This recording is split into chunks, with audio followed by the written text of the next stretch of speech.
So, let me first correct a few things from the last time, or more precisely to state those things more clearly. Complex numbers tool.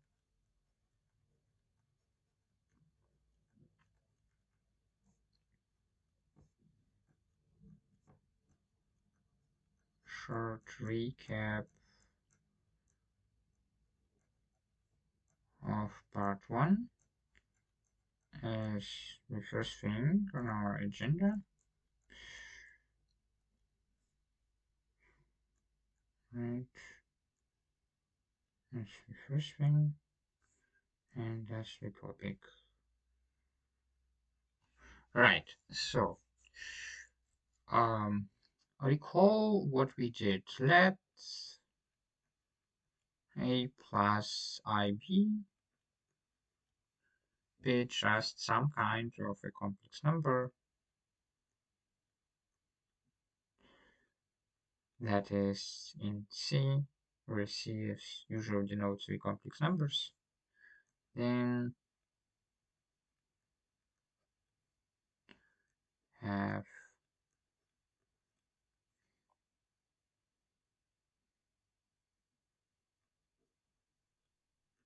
A squared plus B squared, of course bigger than 0, because the square root is defined as the positive thing that squared gives the thing of which we took the root, right? So in here we extract square root of something positive, so no problem, it's decimal number. And we have, which I stated incompletely last time, what I actually wanted to state was that, and I have only stated that A squared, so last time I have only stated that, but actually what I meant was this here, right? And we can see it easily, just have to show so that A smaller equal A squared plus B squared, and of course same applies to B divided by this taking the absolute value. And to show that, well, we just know that A squared is smaller equal A squared plus B squared, because B squared is something, but it is certainly positive because B is a real number by assumption, right? So we have that, and then we can take the square root,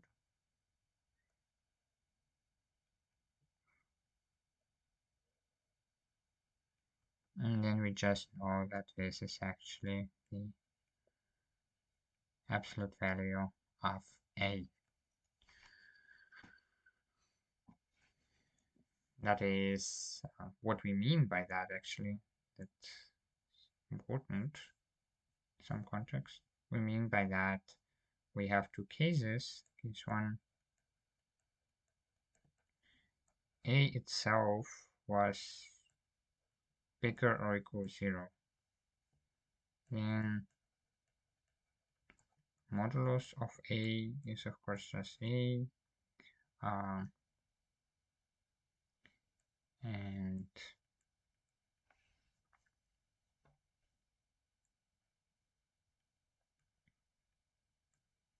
square root of A, which was positive, is of course A itself, which is then equal modulus of A, right? And case 2, A was smaller than 0, and modulus of A is absolute value of A, so-called modulus sometimes. Don't know if this word actually is used in English, I guess so. And square root of A squared is by definition that real number that is positive and whose square gives a squared. That is, in this case, minus a. We have the choice between a and minus a, but we have to have the positive one. And the positive one is now the minus a because a is smaller than 0, and that is that. So that just means that. And now that is that, and then we divide on both sides by that.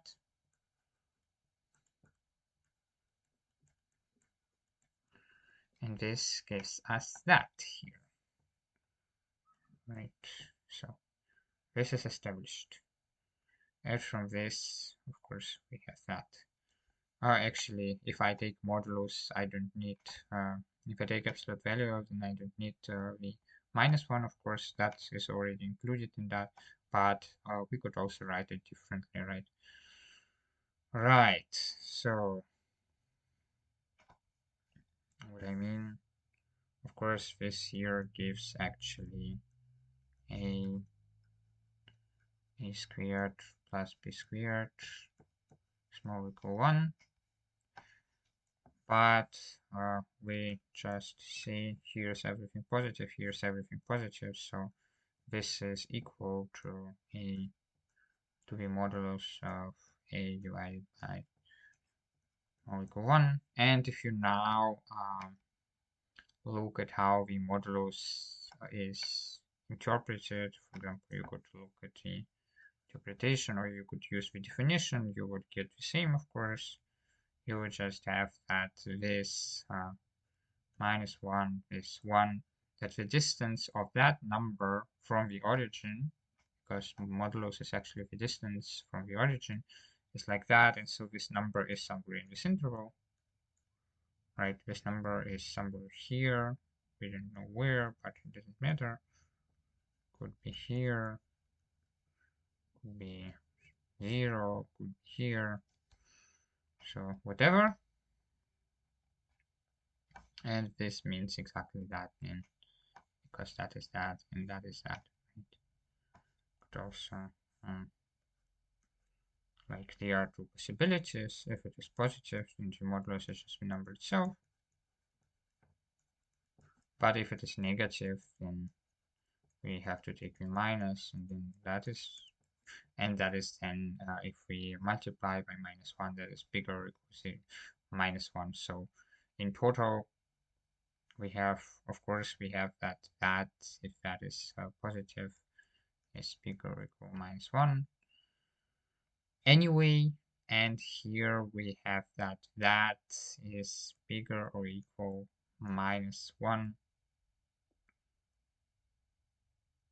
No, wait, that is bigger or equal minus 1 because that is positive, right? And here we have that this is small equal 1 because that is given, and now that is negative. So if that is negative, then that is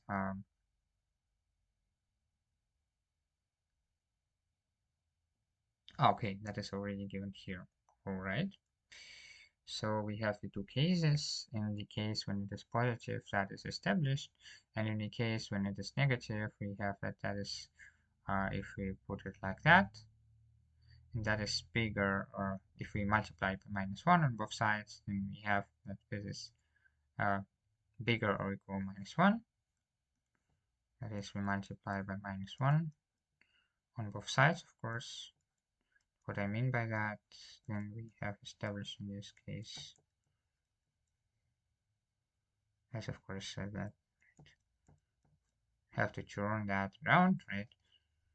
The orientation of comparison changes, right? Here we have larger numbers here, and here we have larger numbers in the same direction, but in the modulus, the orientation of comparison changes. That's why the sign of inequality here changes, the comparison sign. I mean, not the sign, but this comparison operator is more equal, right? And here we have that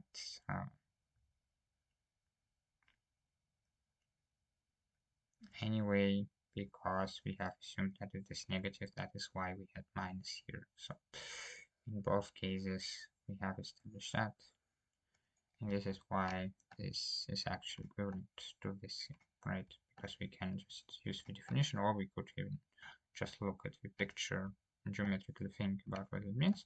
That is why we actually get that, right? Same we get for B. Same for B.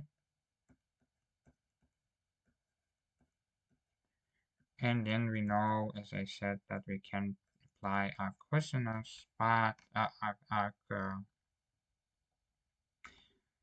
arcus cosine, right?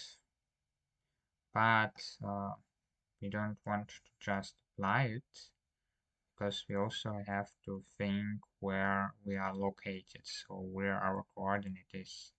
So we start with this number, right? We have IR, and this is kind of where B is. And we have here R, and this is kind of where A is. And depending on the coordinates, of course, here both coordinates are positive, or not negative at least.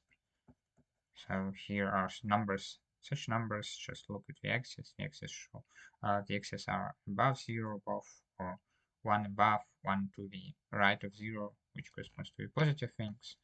Right here we have b equals 0, a small or equals 0, so here everything positive in this coordinate, here it is negative in the first coordinate, right?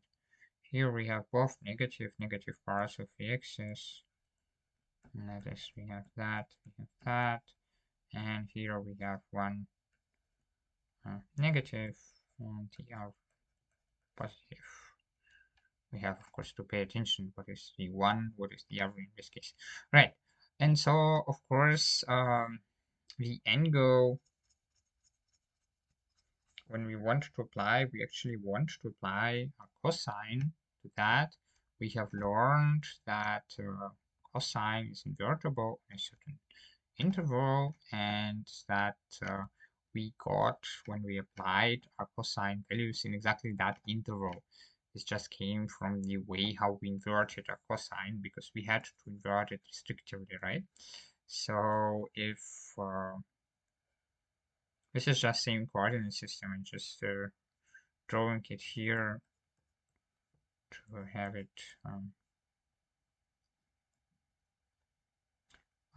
it separately, so that we can uh,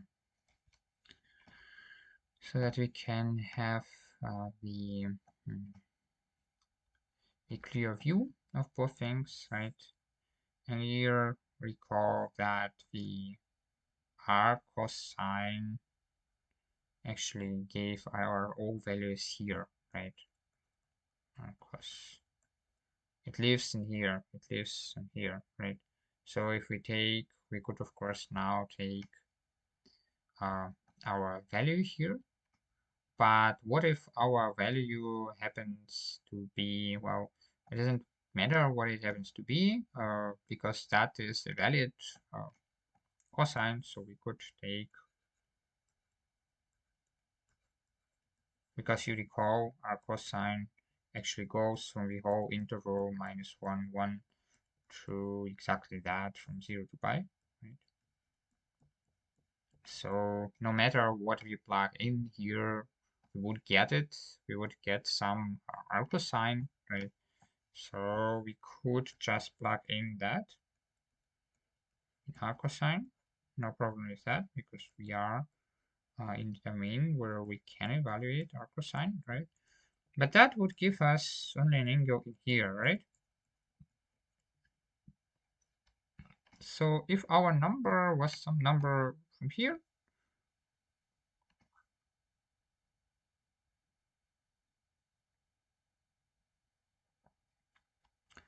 then we wouldn't have any problems, because, well, that would give us exactly the angle that we'd like to have. This would give us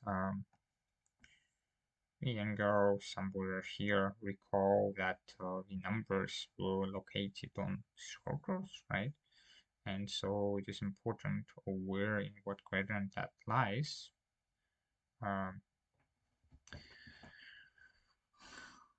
So we have to pay attention that we have the right angle, right? angle with the right position, right? So if we apply a cosinus, then it is only valid for the numbers which are in here,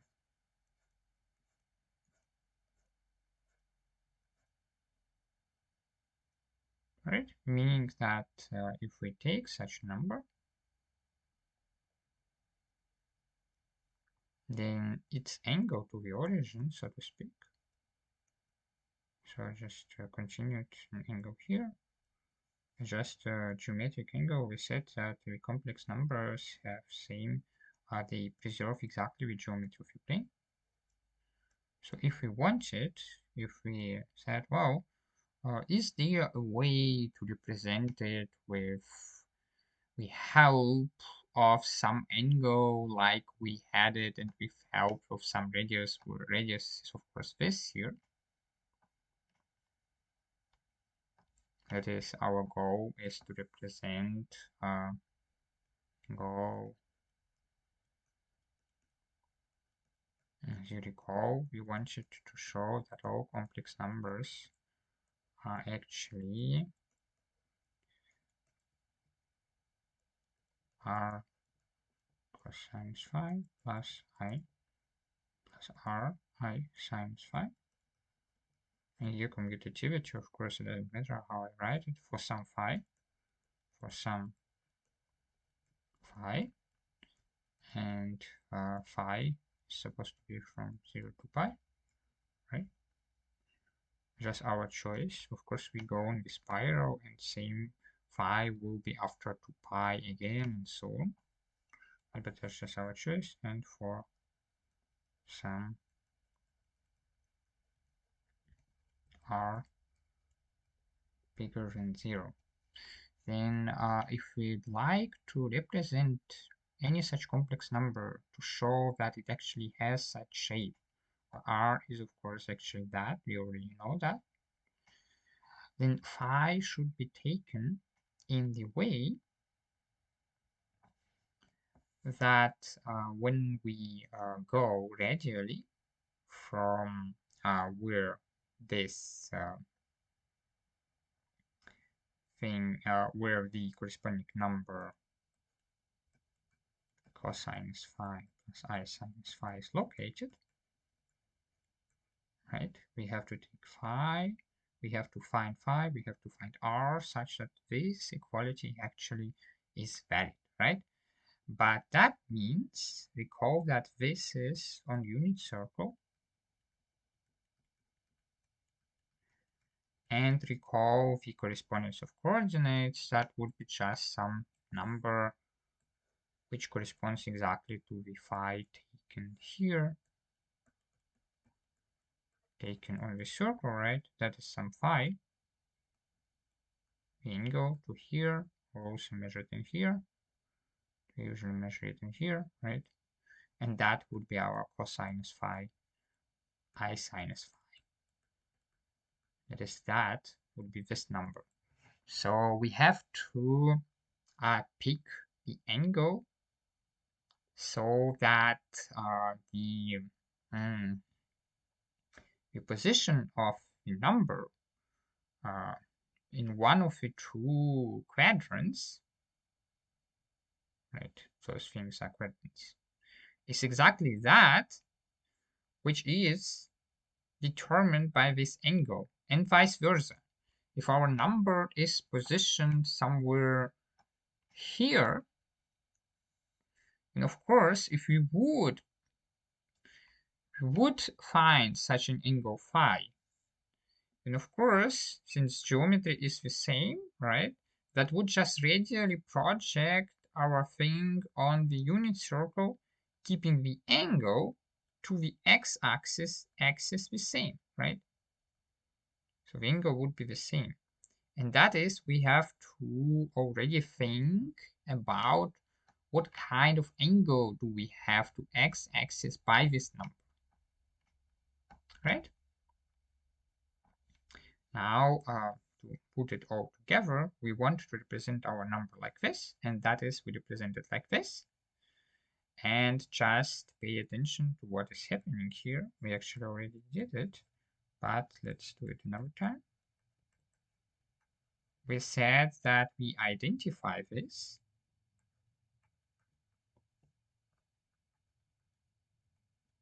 with a point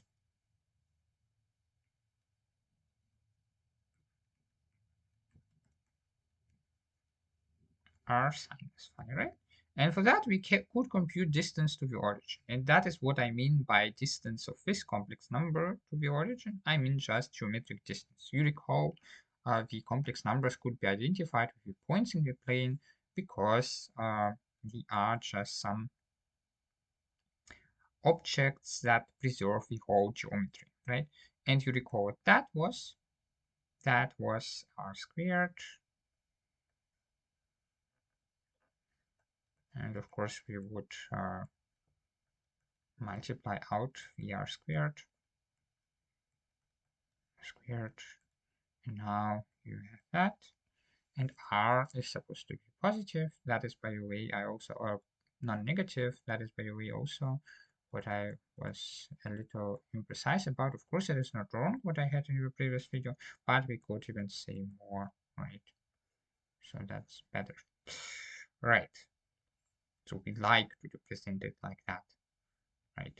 And if we are represented it like that, it is of course that because of the radius of the circle on which number lies. I'll see in a minute what I mean by that. The distance, we have just multiplied that out and we have taken the root already, and that is, as we know, just 1. So that is, remember, complex numbers preserve geometry, and that is just the distance of this point from the origin is r. So the point corresponding to this complex number will have the distance from the origin r, right?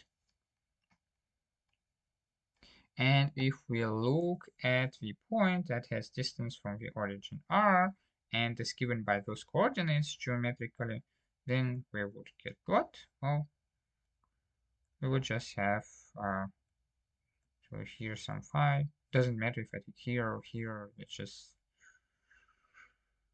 just that it could be different. That I could have chosen different. That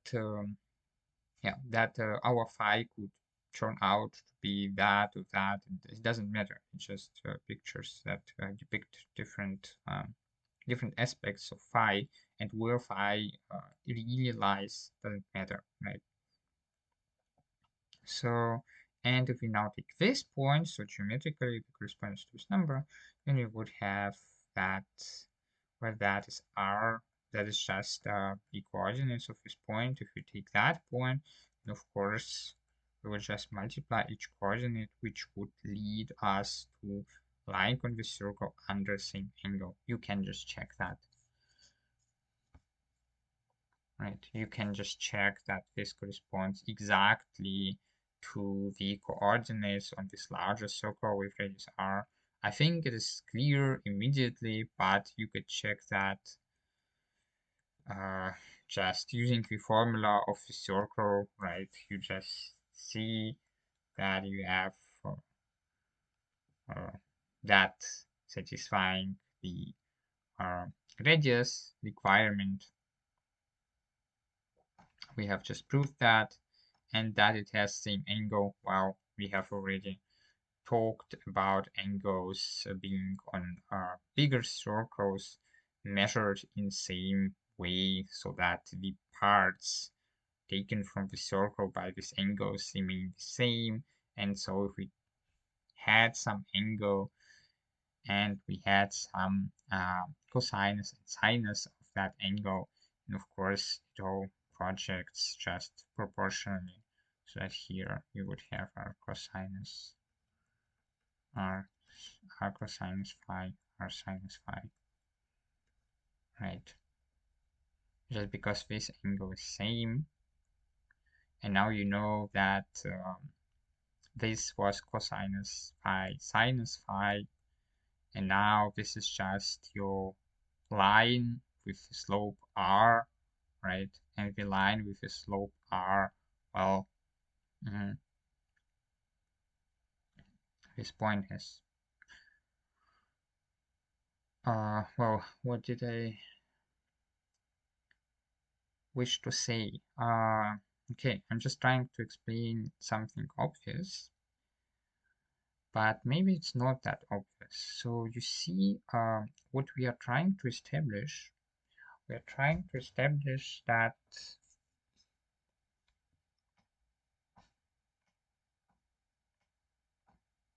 when we find such a phi, then the angle of that number, if we connect the corresponding geometric point with the origin, the angle of the resulting line would be exactly that phi.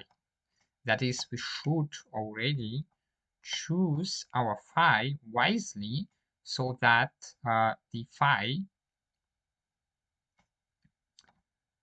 is chosen so that it doesn't catapult the number into the wrong quadrant of the plane, right? Because if it would catapult it wrongly, then this already wouldn't work. And this is what I'm trying to show. This wouldn't work because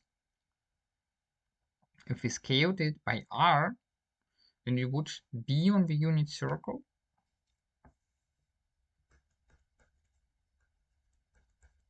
This scaled by r means that we are on the unit circle because such a number is on the unit circle. And we would have this angle if the angle is chosen wrongly. For example, the number is here, but we took some angle from here, right? So we took for arc cosinus, for arc cosine that should give us the desired angle of representation. We have chosen wrong angle. You remember arc cosine doesn't distinguish between special pairs of angles, right? So what I claim then, if that is a plus IB, and we have actually chosen that angle, right? So we have chosen that phi.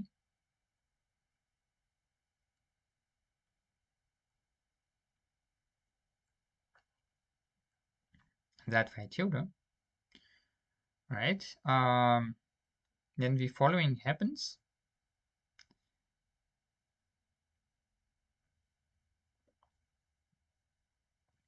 This number will be given with the phi given by the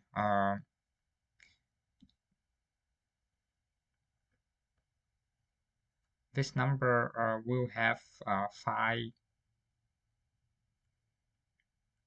given in a certain way just by where this number lies, but we have chosen the wrong phi tilde, and we claim that this is now our number, right? So in all actuality, we would not have our number, we would have another number. And now I'm trying to show that it is indeed the case, that we have already choose our phi in the right way right now to distinguish angles here. All right. I'm trying to show that it is necessary to think about it. All right. The thing is,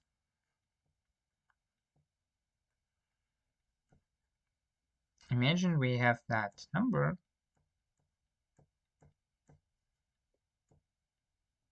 and we have chosen some wrong phi. Now it doesn't matter how exactly wrong, but let's say like this. So it doesn't matter if it works or not. I'm only trying to show that choosing the wrong phi would not give us the proper representation. All right. So if we have chosen another phi, then of course we have chosen another phi, but we have chosen the right r because, well, we have already chosen r, which works. And this r is exactly the distance to the origin of a corresponding geometric point. So it can't be wrong because we just want to catapult the point from the unit circle to the, we want to choose the right angle in the unit circle for our point, right? First we choose the right angle. So the angle with the right value, here for example phi. And when we just take our distance, since that is geometric distance 1, right? We just have to multiply by our distance, which catapults this to there radially, right? And that would be exactly the distance r.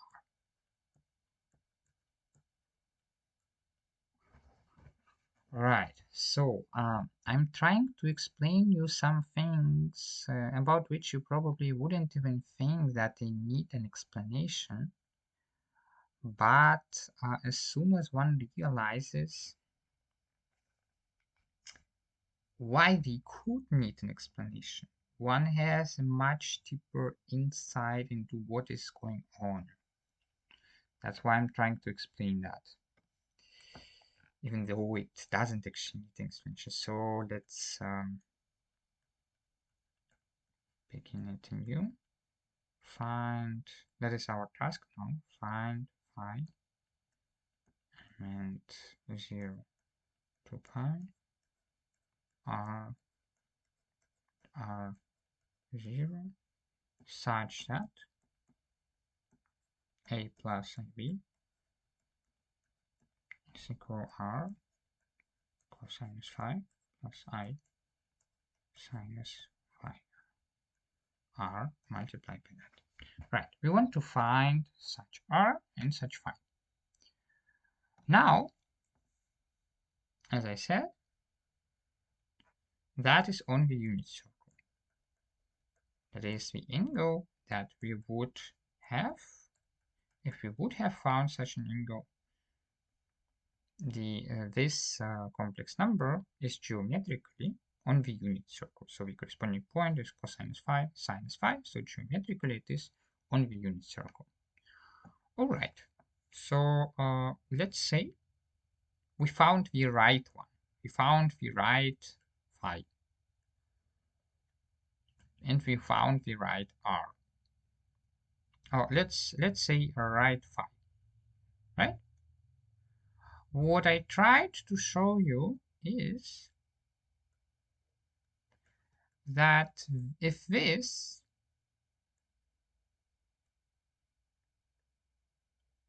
is some phi 1, that is this angle with this axis, then we can't have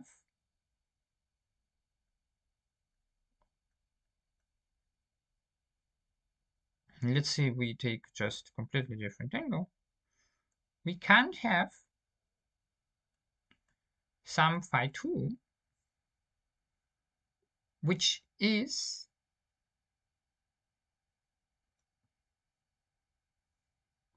given like that.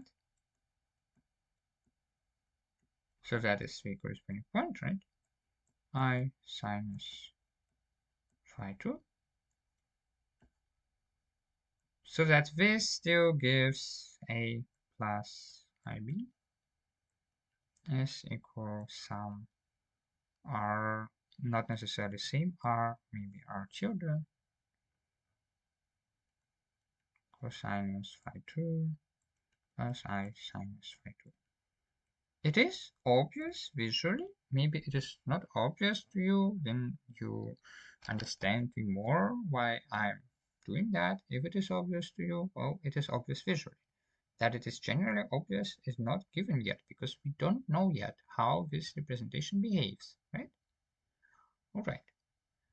Now we think about the geometric interpretation, and we just think, well, let's take an angle which is not equal to the angle which we have determined by that. So phi 1 is not the angle from this representation. This representation we assume there would be one, but this angle phi 1 is defined as simply the angle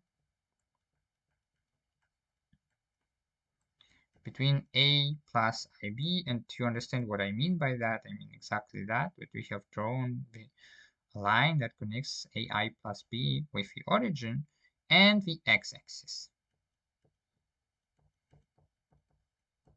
Right.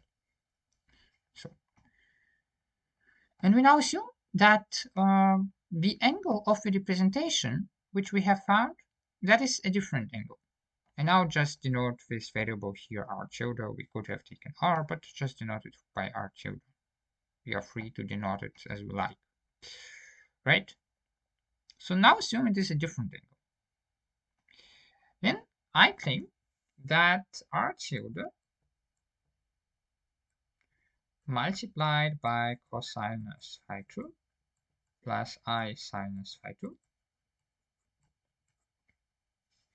would actually always lie radially on that line, and hence it would miss the point, no matter in what direction and how we go. But actually, since r is positive, we have a ray, not a line, but a ray from 0 to infinity in the radial direction. Right. So let's just think about it. It's very simple, I know, but to think about it certainly helps to establish the understanding of how things relate to each other. Not just to see that visually, but to understand where visual things can be formalized properly, where they can't, and so on. Right. Now you have that number. And recall that the geometric point for that number is cosinus phi 2, sinus phi 2. Right. Now multiplying this number by r tilde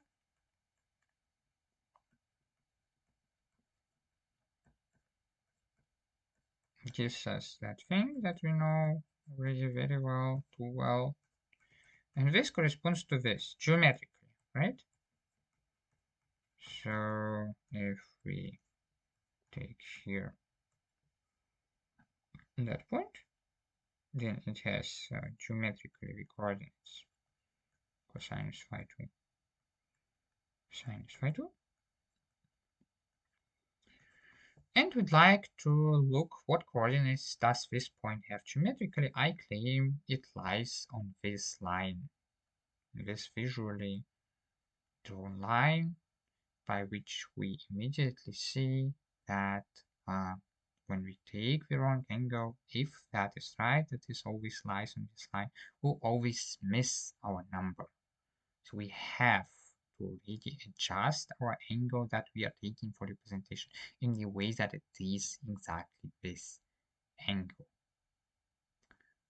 Right. All right.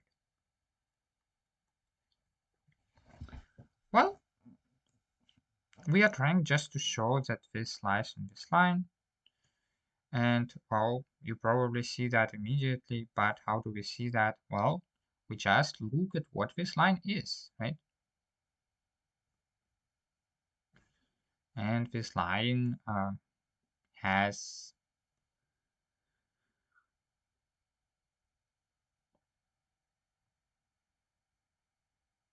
how this ray, more precisely this ray, but so we consider only this part of this line, right? But if we would consider the whole line, then it would have slope r, so it is exactly the line r x y, right? Geometrically. This is, by the way, now I understand why I wanted to make a point of this. You see, now we are considering the two-dimensional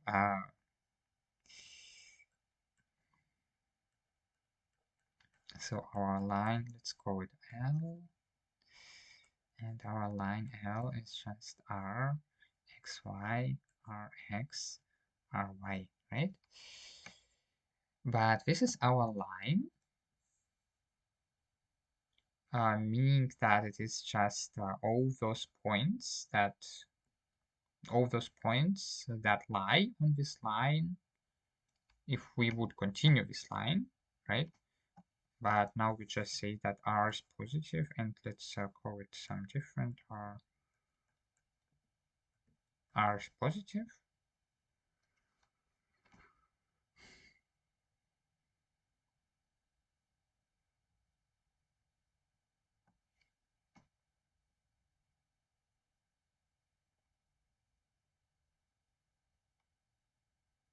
And we'd like to have our line, okay, I'm a little bit confused because it's actually simple things, but I'd like you to see some things very clearly. But when you are trying to explain simple things, then you get confused very easily because you just don't know where you should stop within your thinking. Right, so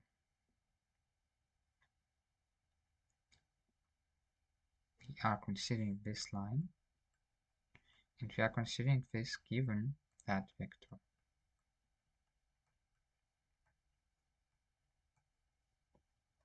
Alright, this is the line L.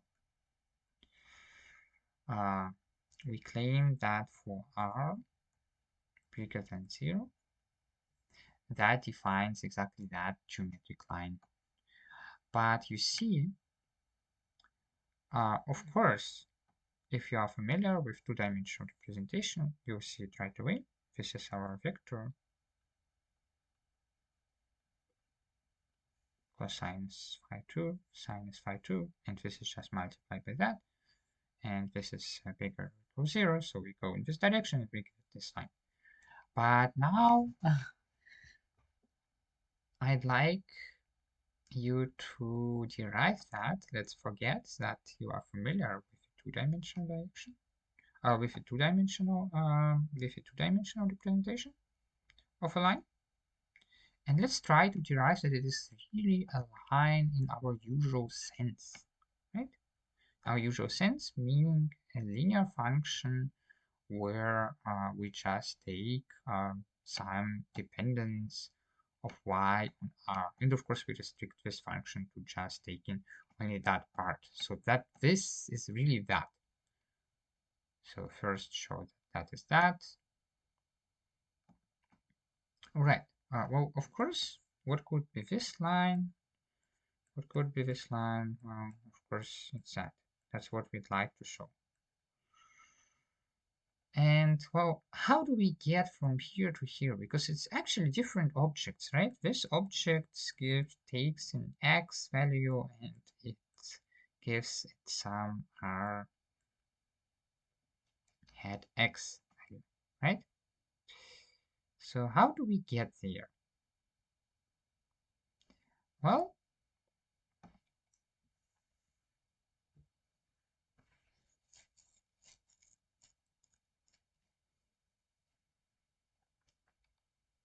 you see, what we are trying to show is actually that the points on that line exactly the points on that line, because how could we compare those two objects, this line in the coordinate system and this line given in the plane, so given in the two-dimensional representation? Well, we should show that they contain same points, because this is the only way how we can reasonably compare them, because this is actually a rule of assignment, but we could take the rule of assignment to take all points that it gives. This is rule of assignment, and this is already all points on something. You could also think of that as rule of assignment if you consider r hat as variable, but the actual geometric meaning in the plane is just that we take all points. So let's compare the points here and here. Well, how do we compare the points on here? Now, if we take just this line, this is slope r, meaning, well, that I have that. And I'm just taking all points, and any point on that line what does it mean to take a point here? Well, you just have an x, and you have r here. So that point, if you consider that now two-dimensional place, so we make a jump into a plane, we get that. Right? Right.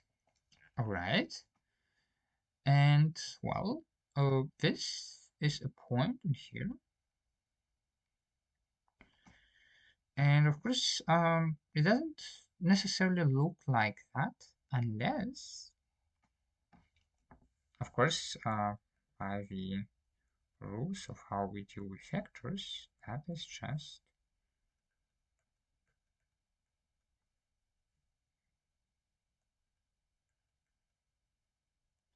that, right?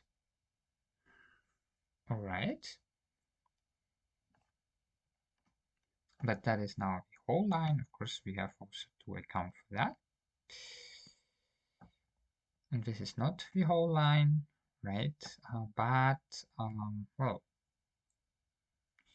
if we now took some x, any x, and this is a constant, this could get arbitrarily large, right? Isn't that a problem? This could get arbitrarily large. Isn't that actually a problem? I mean, we could take very large x, our hat is now a constant, that's the slope. Well, clearly I made the mistake. Okay, because I'm not using proper notation, I actually made the mistake. And what is what? Okay. Okay, so you see, this is actually the set of all points for our head, and this is for some fixed r head, but for what fixed r head? Of course, the slope of this line is not our head. Our head is just the running variable. The slope of this line is instead, of course, just the tangent, right? So if we look at this, then we have to compute the slope of this line, right? And how do we compute the slope? Well, of course,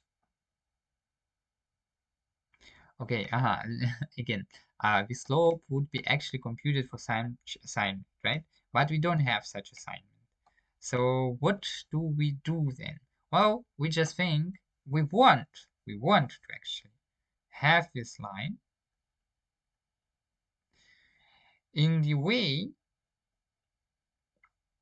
so that it is represented as an assignment in the two-dimensional coordinate system. We don't have that, but we'd like to have that, right? If we'd like to have that, this set of points being given exactly by such an assignment, then we can look at the slope, indeed, and then we can use the coordinates, but we use them as interpreted in the two-dimensional coordinate system. So we just consider that we go, well, we just take the slope of this line as usual. That is, we would compute something like, well, let's take the slope here, which would be the tangent of that triangle.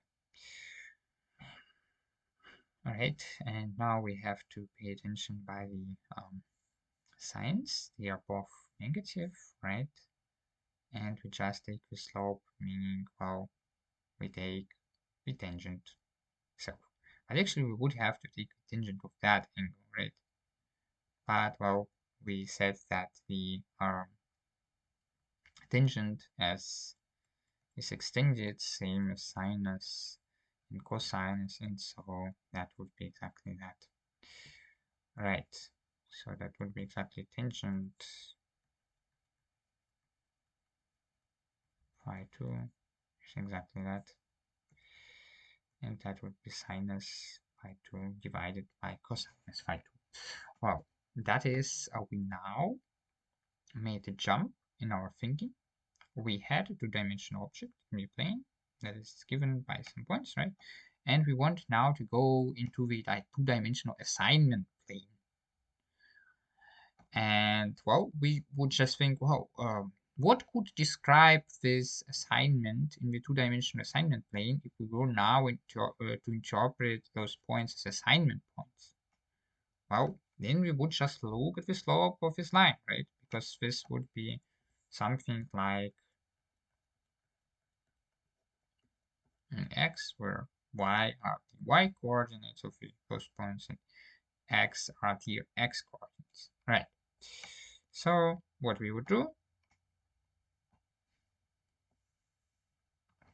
we would compute the slope, all right? And the slope is computed how? Well, this is just the tangent with respect to that, and this angle phi 2 is exactly the angle to the x-axis, so it is exactly the angle on the unit circle, and we have to compute the tangent of this angle, which is exactly sinus phi 2 divided by cosinus phi 2, right? Because the tangent was extended on the unit circle. Of course, all those little steps that I wanted to build in now, they are not actually built in. But I'd like you to perceive all those changes of considerations, because it can be really important in the subsequent things that go beyond school maths, to just perceive and follow through the changes of considerations you make, because you might discover some interesting thinking turns that will give you new ideas of how you can think of things, or how you can invent solution methods. That's why I'm doing that. So yeah. So we have that angle.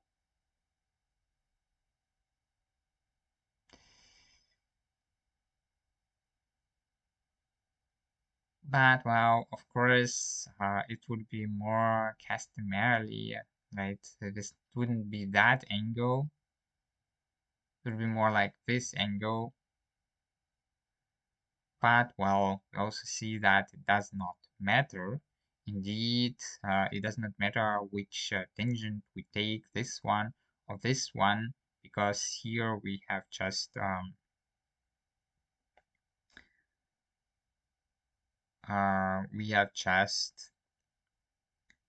put plus 180 degrees or plus pi, and putting that actually catapults us, if we put like that, right? If we just take a point on the circle and go on the diameter of the circle, then we get exactly to the point where the coordinates are exactly the minus coordinates if we go from this quadrant. It's exactly the same coordinates with the other signs by symmetry, right? So the tangent would be the same, because here we just have minus same coordinates sinus phi 2 minus cosinus phi 2, and here we had sinus phi 2 divided by cosinus phi 2, so that's same. So we could also say that this is same thing, right? Where we would then have taken the angle that is not phi 2, but actually this angle, the customary definition of slope, right? Customary definition of slope, just take this half of the line and measure the angle like this. But we could, as it turns out, also measure the angle like this. Nothing changes by that, because we would have just added 180 degrees, right? All right, this is our A.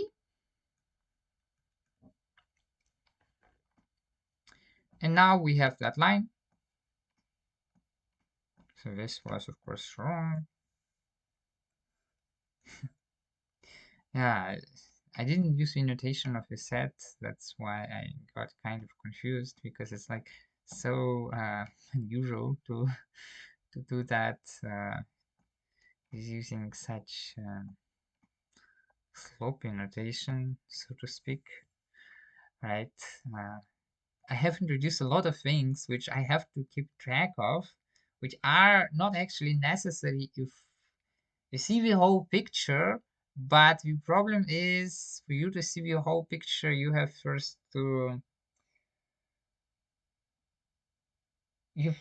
to inquire what the picture looks like. So I have to spell it out for you so that you discover what it really looks like intrinsically, right? Okay, so we have that line. Now the line we want to keep, right? The line we want to keep. The line was okay, that was not okay.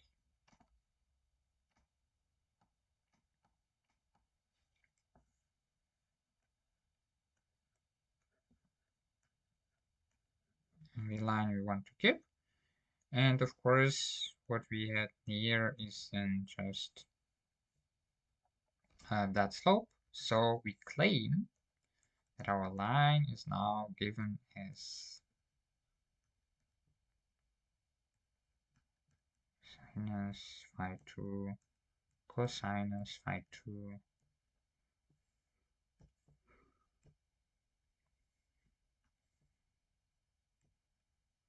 multiplied by x, right?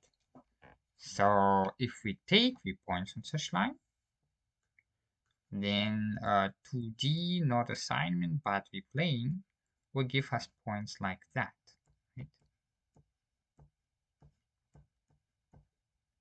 So now written in the language of assignment rule, we assign to x,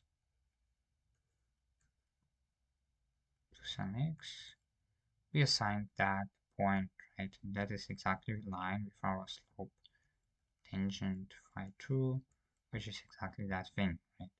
So we assign that point sinus that is here. Here that coordinate is sinus phi 2 cosinus phi 2 x. Right. That is our two-dimensional representation of what we get with this assignment rule.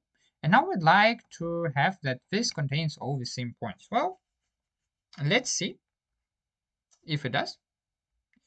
Well, let's say we have a point for some r head. Okay, let's also clarify in what direction we go. How do we restrict this line to this here? Very simply, we only take negative x, right? X more than 0. Right. All right, then we have only that part. And we want to consider that now, right? So let's take some r head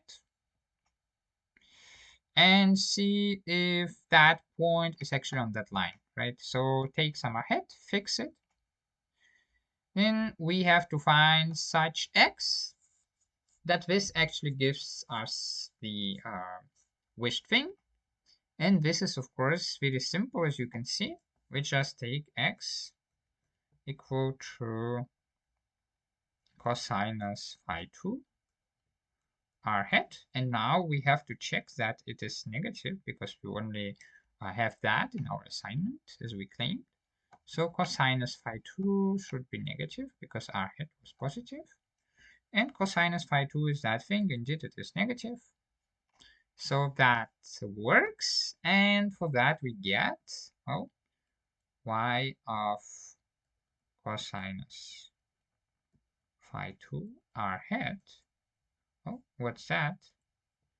That's just that, right? Because that is the assignment rule, and that is sinus phi 2 multiplied by r hat. And we plugged in this, so the point cosinus phi 2 r hat sinus phi 2 r hat is on the line, and a shortcut we could just write it like y, x, y of x. Just for any x, we have such a point. We have all such points. We consider it like that. All right, so we have already that if we take that here, any point on here is already on here, right? Then the other way around, we take a point on here, which is a point, well, a point of this shape. We take a point of this shape, and have to show that indeed there is our head such that this point is equal to that. And of course, we could just take, well, our head is x divided by cosinus phi 2. Very self-suggestive, as you see. Take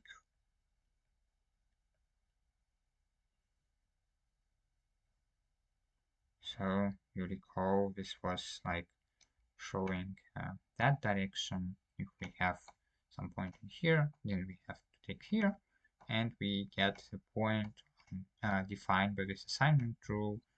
That is exactly this point. That is, this point is indeed given by this assignment rule. And now the other way around, we take just our head.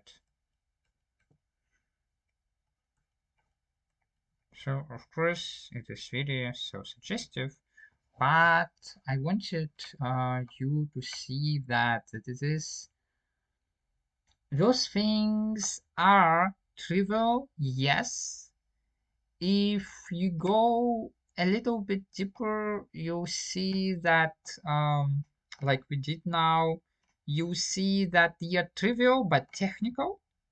Like you have to write it out properly. Actually, I have not written it out properly. We should have written proper comparison. Take point on this line that looks like that, and looks like that. So in truth, they are technical, and in truth, there are insights in them. You like understand the mechanics behind them. What is identified with what, by what right, why it works, and things like that. I could have told you like, oh, we define by r, we divide by this radius r, then we land on the circle.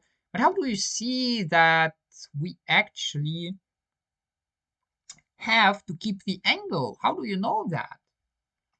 Right? But now you have seen properly that if we take another angle and suppose that we have such a representation for some arterial, then just geometrically we would miss our point. So the angle that we have to take by this representation on the unit circle has to be exactly the angle which this number makes with the x-axis, because, well, as you can see, if it is a different angle, then of course it defines different line. We just rotate the line like that, right? And so we would miss this number. We would miss this complex number. If we go on this ray, we would miss this complex number. This complex number is on this ray. And this ray is visually not the same. And we know if the angle is not the same, then the ray defined by it is of course not the same, right? So we would miss this number. So the angle is indeed to be chosen like that.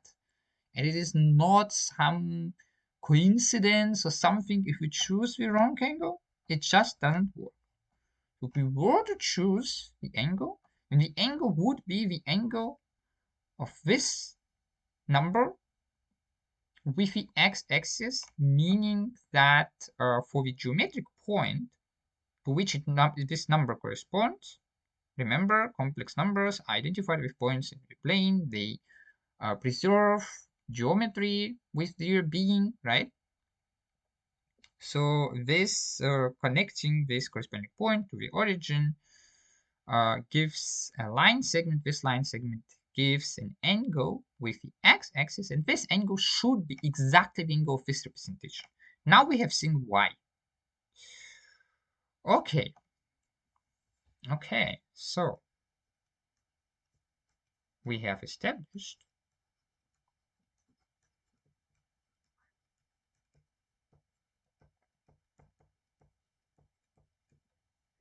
that if we wish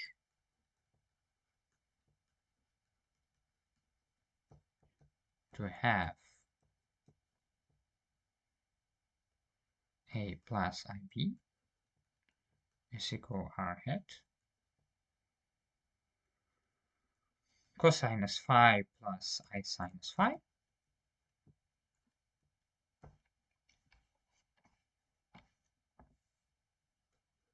for some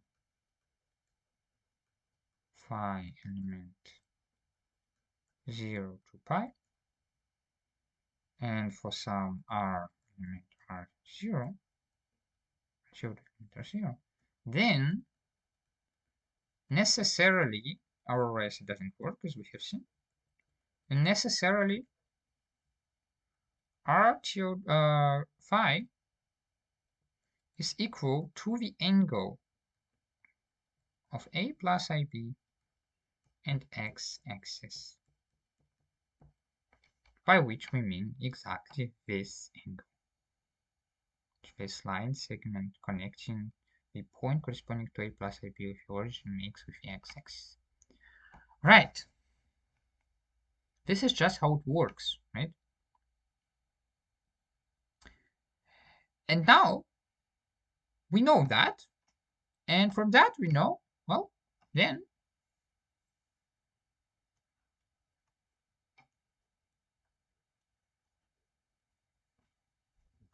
we could have shown it, of course, differently, but I wanted to show it in that way because it's like you see it in a different way. We could have just shown that that whenever we scale this number, this has to be have same angle, so that it can be that this number somehow is in a different line or something, that this angle has to be the same angle, that this angle in this representation has to be same angle which this number makes with the x-axis.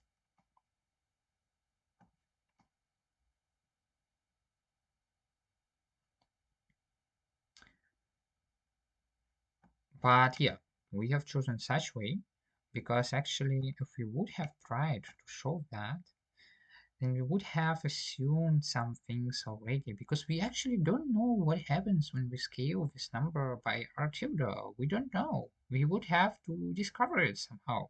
What exactly happens? We have scaled both coordinates, yes, and somehow it is suggestive that of course, that could be actually no, could not even be shown because we wouldn't know by what to scale that, right? So we do not have scaling yet. We do not know by what we want to scale. We could say, well, we scale by the radius already, but well, who knows? Maybe we have another by the radius. I mean, now of course this, right? Scale by the geometric distance to the origin, but who knows? Maybe we would have another r tilde and another phi tilde, and those would give another representation. So we really had to show that rigorously, if we are pedantic, that this angle has to be same angle. Or we would have to show that the radius has to be this radius, and somewhere we have to start, right? And that's why we have assumed we would have this representation indeed. In any way, we would have this representation with a different angle. And we have shown that it just doesn't work with a different angle, because we always land, no matter what we take, we land on a different line, right? So we started by the representation, because the representation is something we know. But this, we don't know any connection to the representation of that, right? But here we started by our representation, and we just look at the line defined by this representation, by this supposed other angle, and by this angle. And we just have seen, well, it doesn't work. Right. Then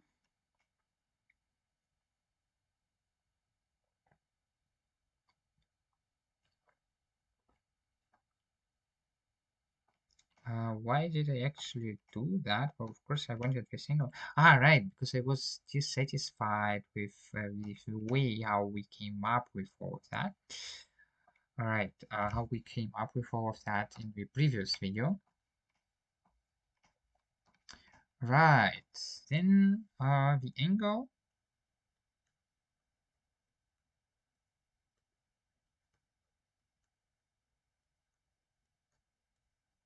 is already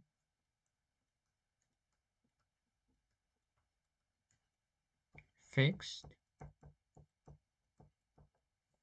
when taken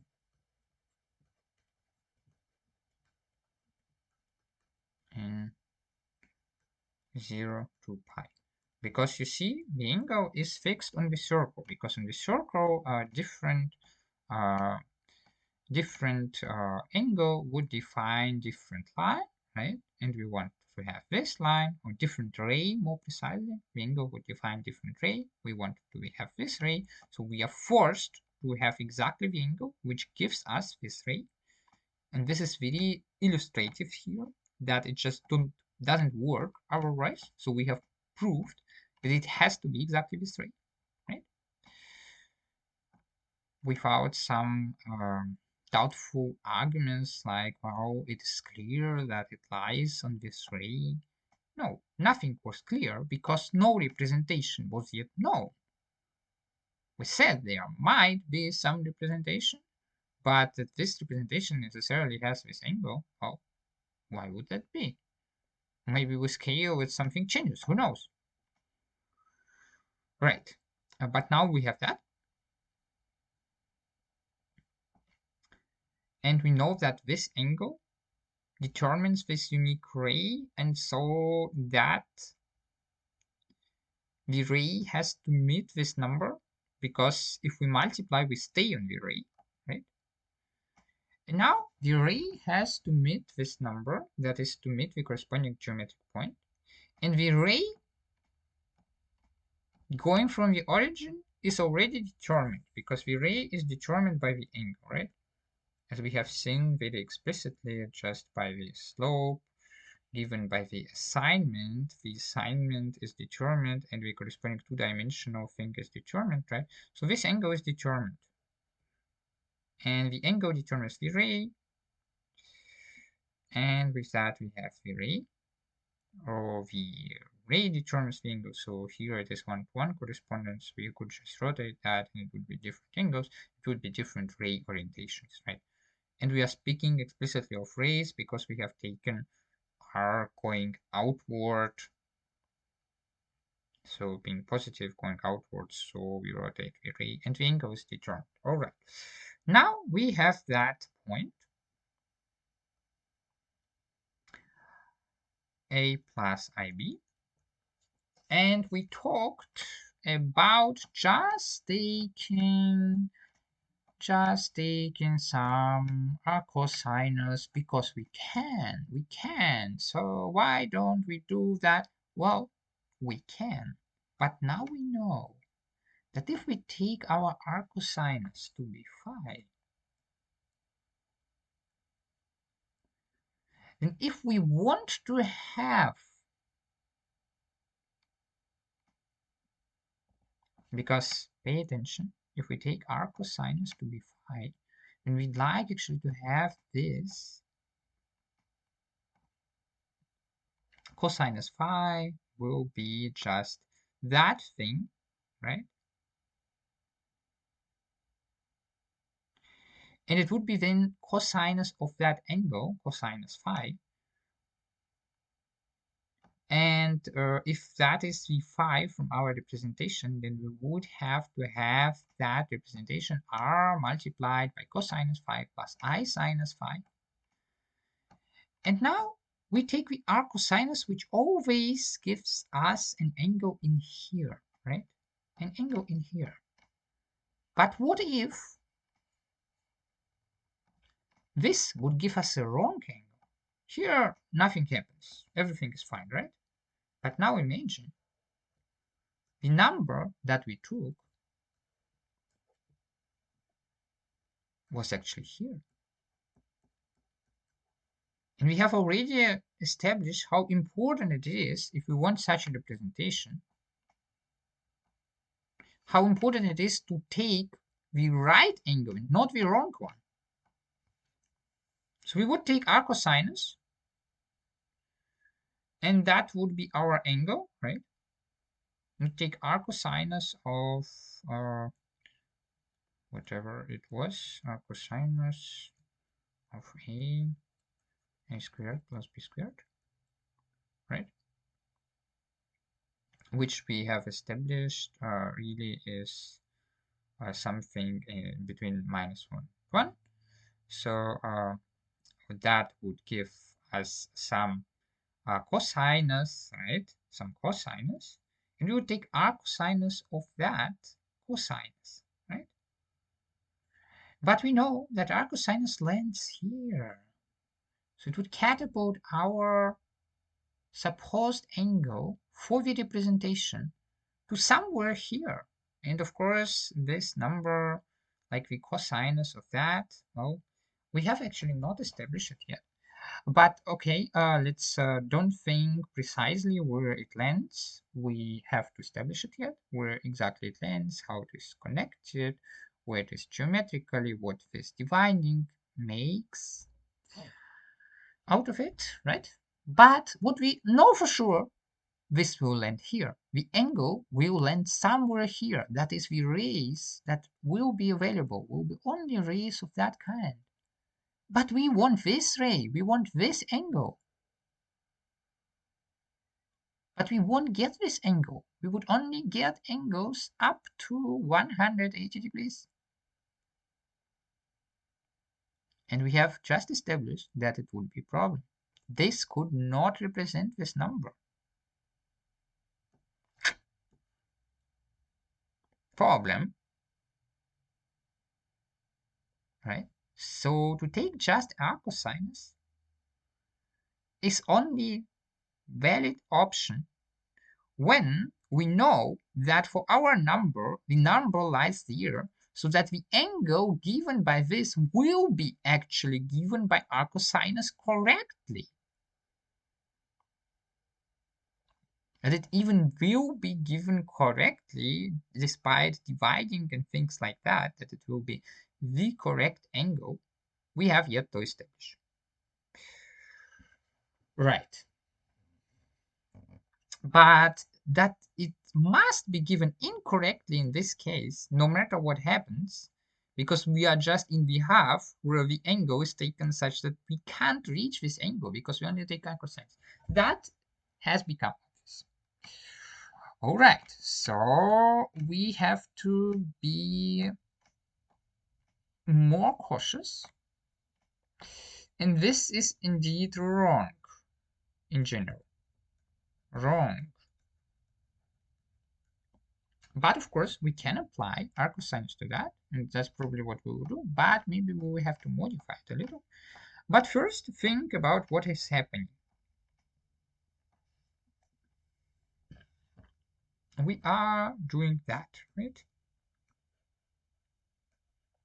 We have done it with our original coordinates a and b of a complex number, right? I call the coordinates of a complex number just a and b in here, of course. Right, and now we have taken this and we have divided it by this distance. Well, what does that do? Well, recall that this corresponds to this. Right, this is just that the complex numbers, preserve geometry, blah, blah, blah. So this, if we take now this point, which we intend to do, that is, we rewrite our complex number, and well, we just do that. If it works, if it gives something sensible, well, that we will have to see. But let's just do it.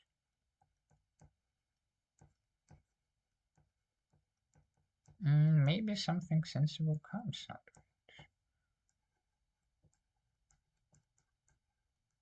it. This is our supposed R. This R, which we will take, right? And that it makes sense, well, we'll see in a second what it does. This is our point that corresponds to this complex number, right? corresponds to this complex number, and this would be the multiplication by r, right? Well, we could multiply point by r, but let's not necessarily do that, or not do that first. We want to do that now, but let's look at this point. Where does this point lie? Well, turns out this point, if we take the distance from the origin of that point, right?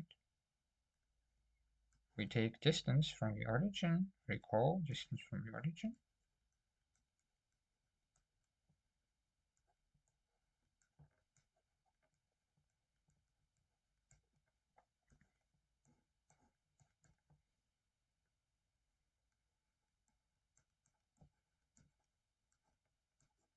I'm just confusing it quickly, right?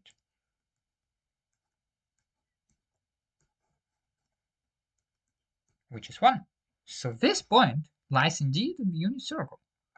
And this is already a good start, right? So this complex number is actually a number of the unit circle. And then, of course, if it is on the unit circle, then of course it is cosinus phi plus I sinus phi for some phi, right? Because it is in the unit circle and the complex numbers preserve geometry, so it is just a point on our unit circle where phi is multiplied with the y coordinate, but other than that, the points in the unit circle do exactly those points, right? Exactly points like that for phi, right? And since it is a point, the geometric point in the unit circle, and the complex numbers just multiplied by I, the second coordinate, but don't change the geometry. That is a complex number on the unit circle. And we already know what phi, right? The phi can be, if we were to choose the right phi, the phi that represents it, then that phi could be only our phi given as the angle of the number, and you recall what it is, right? With the x-axis.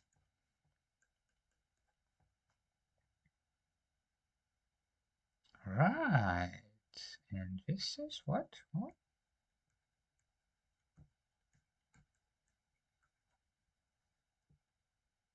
Okay, let's write this complex number immediately. Right, that's great. So we can't take our cosinus because we could be in a situation of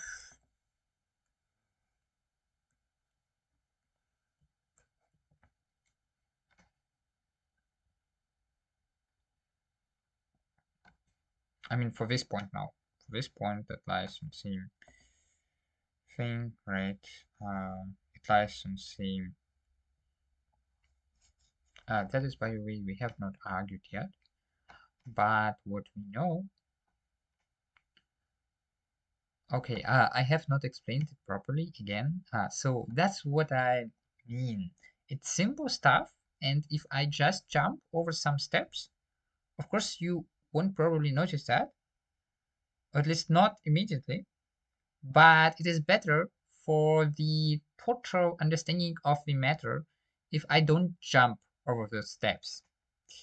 You see, now we have that point, but that point is, of course, not yet the wished point, that. And for that point, we have established that angle between that has to be the angle in our representation. But now, I mean, angle between the complex number and the x-axis has to be in our representation of this point, representation in that way, right?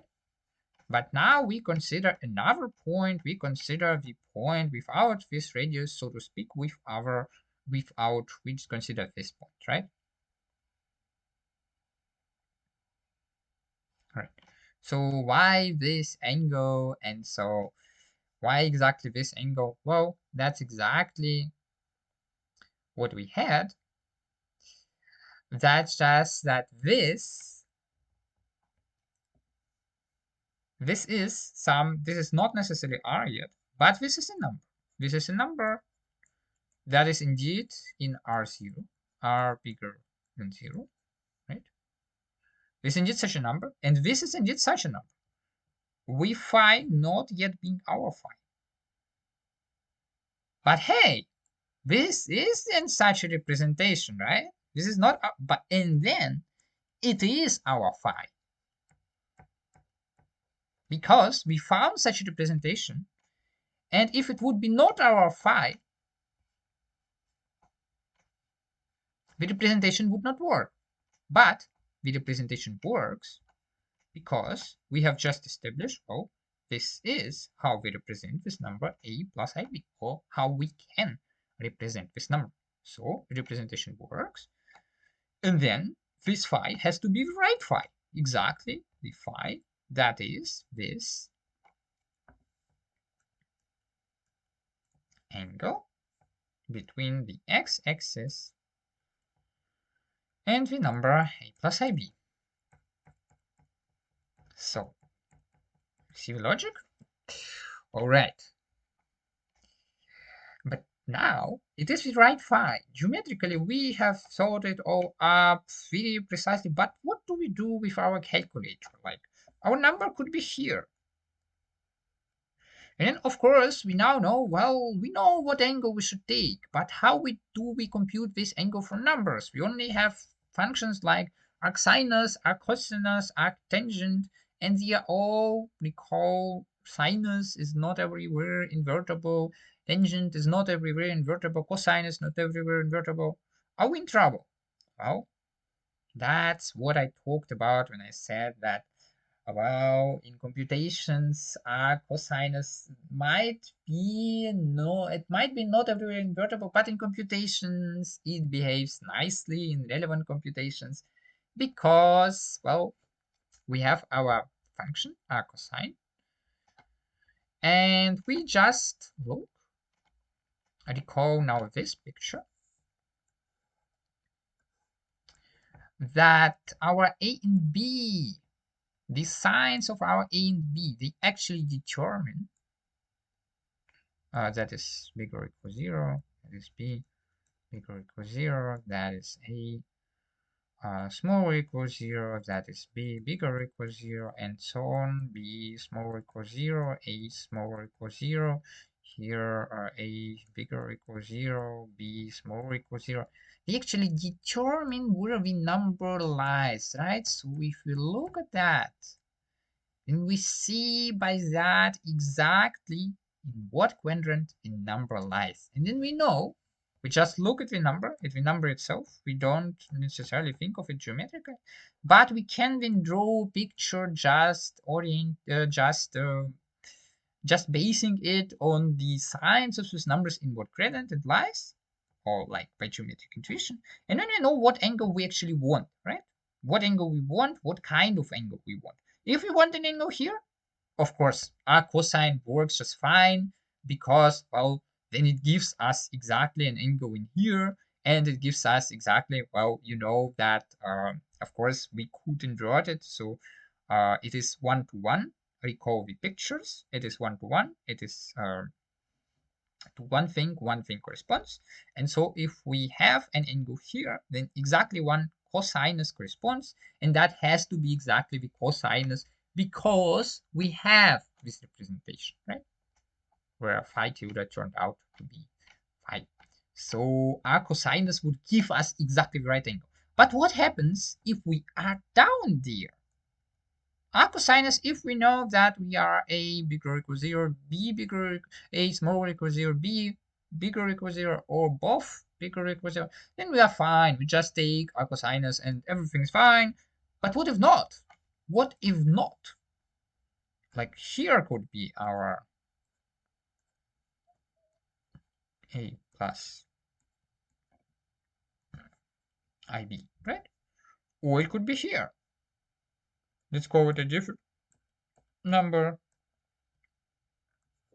A tilde plus ib tilde. Well, and we can just use property of our cosinus. And we know we want this angle. And we just look at that. If we don't want to draw the geometric picture, we just want to look at that. And we know the arccosinus would actually give us, if we apply it, it would always give something because it gives something for every cosinus between -1 and 1. And this has some cosinus, right? This has some cosinus,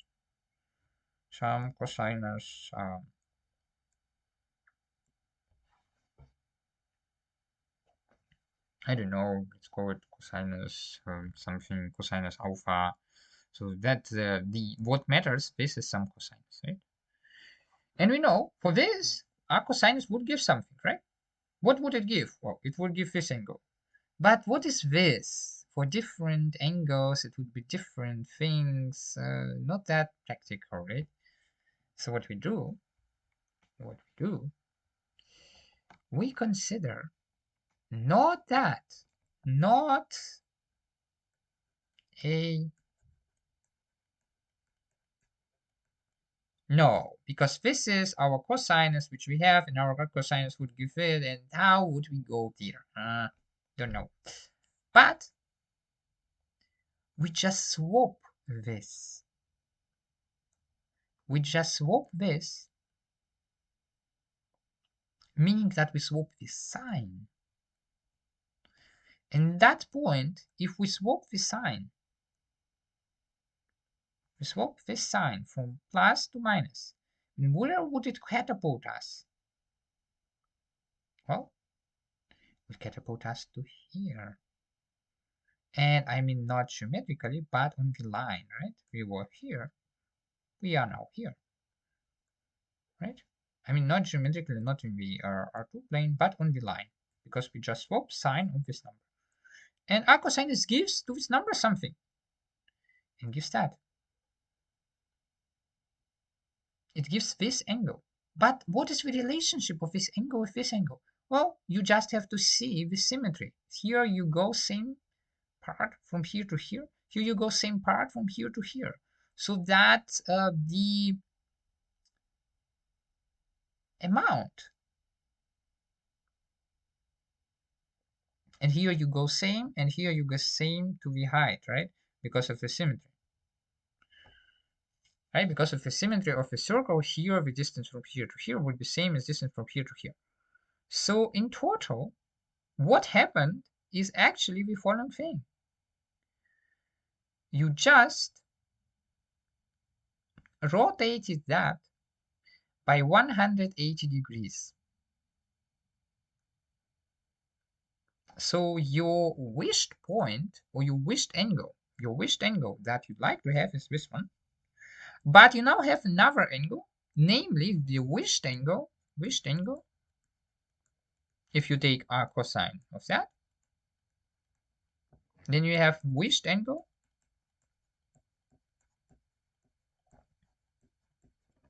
and let's talk like grown-ups, not 180 degrees, but minus pi. So the wished angle is that arccosinus plus pi. So the arccosinus saves the day. And why our arccosine saves the day? And why do we have here this, that it is rotated exactly by 180 degrees? Well, it's just, if you think about it, you have just to draw the circle more accurately.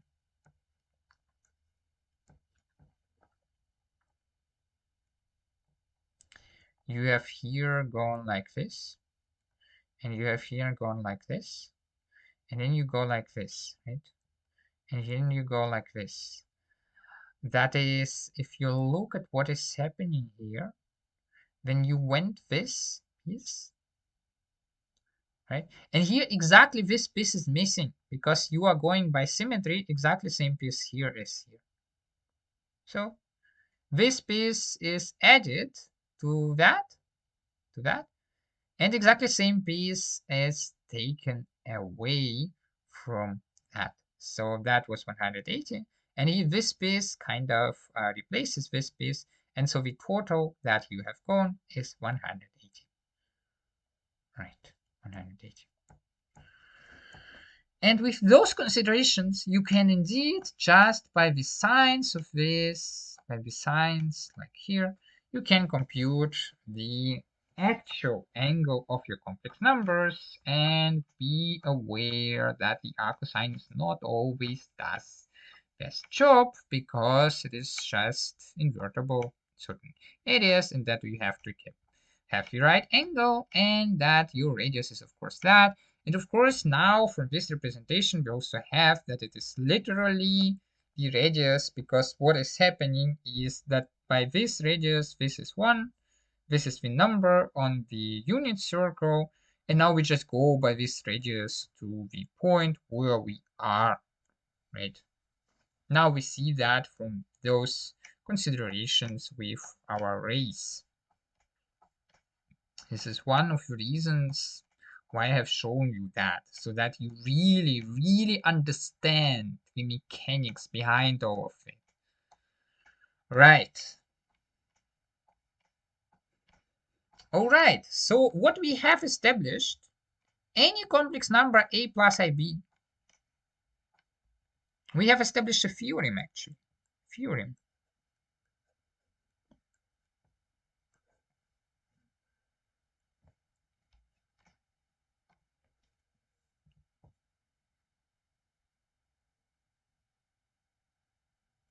Any complex number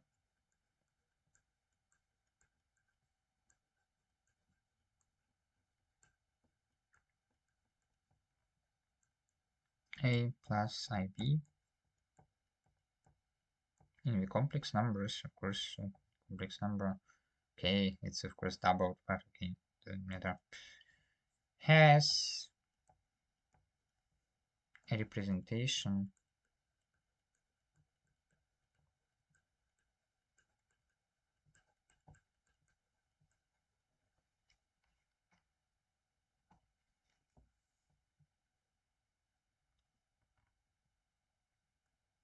a plus ib is equal to our children cosine phi plus sinus phi with our children is equal a squared plus b squared, and phi is equal to the angle between the number and x-axis.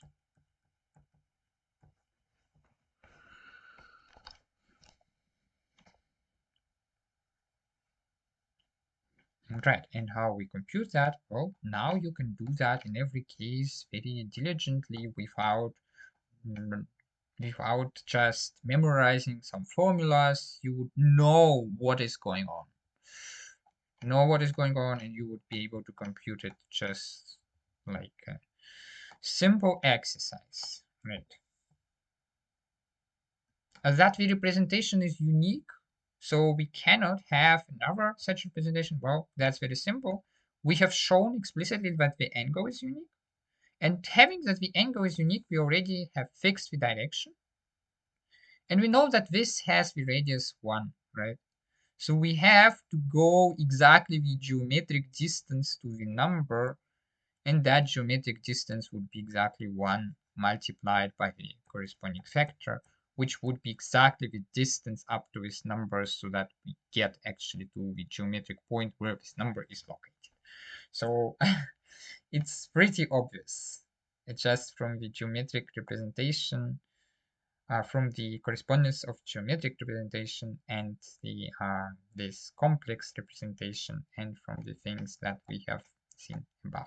For the angle, we have proved that explicitly that the angle is unique, and the radius is unique simply because we have to go to multiply 1 exactly by the distance, because the geometric numbers preserve the complex numbers preserve the geometry.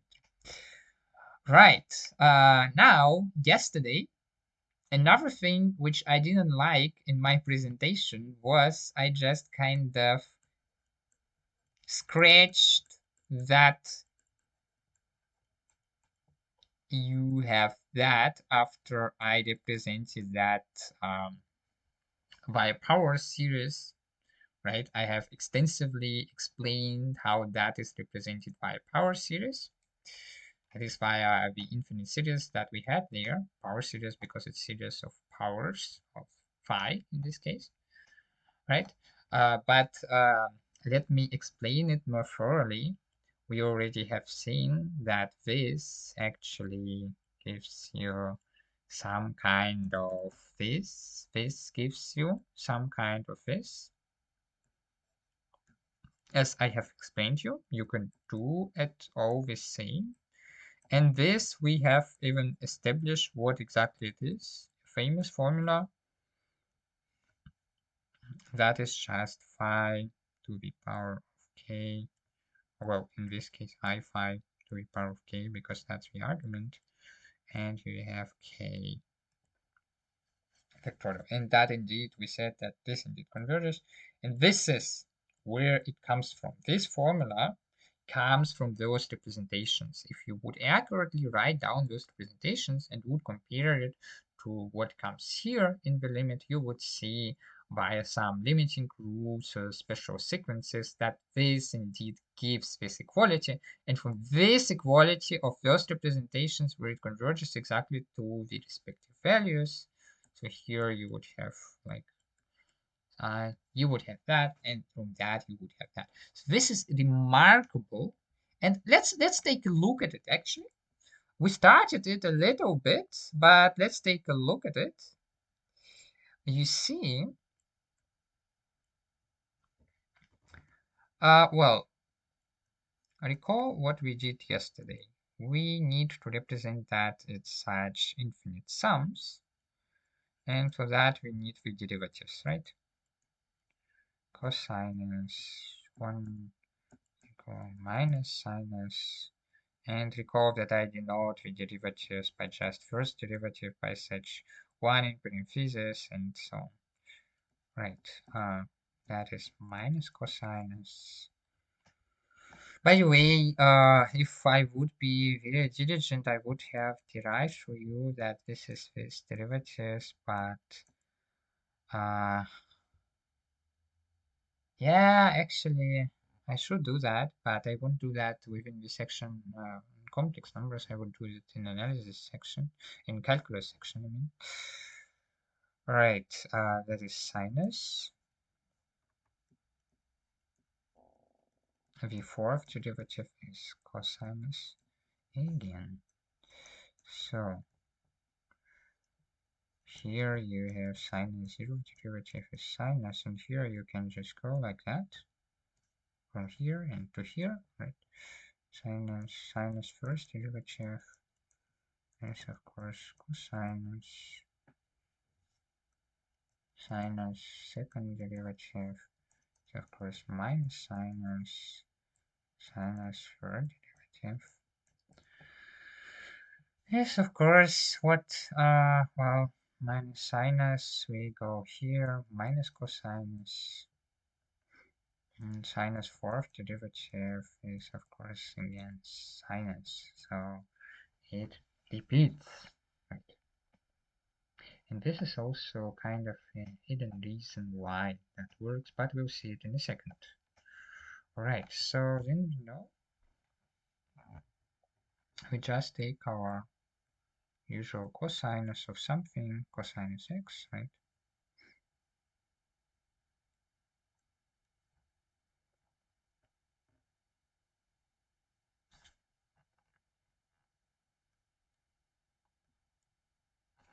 And then this is kind of same as cosinus. Of course, it's same. I mean, it's obvious. X plus 0.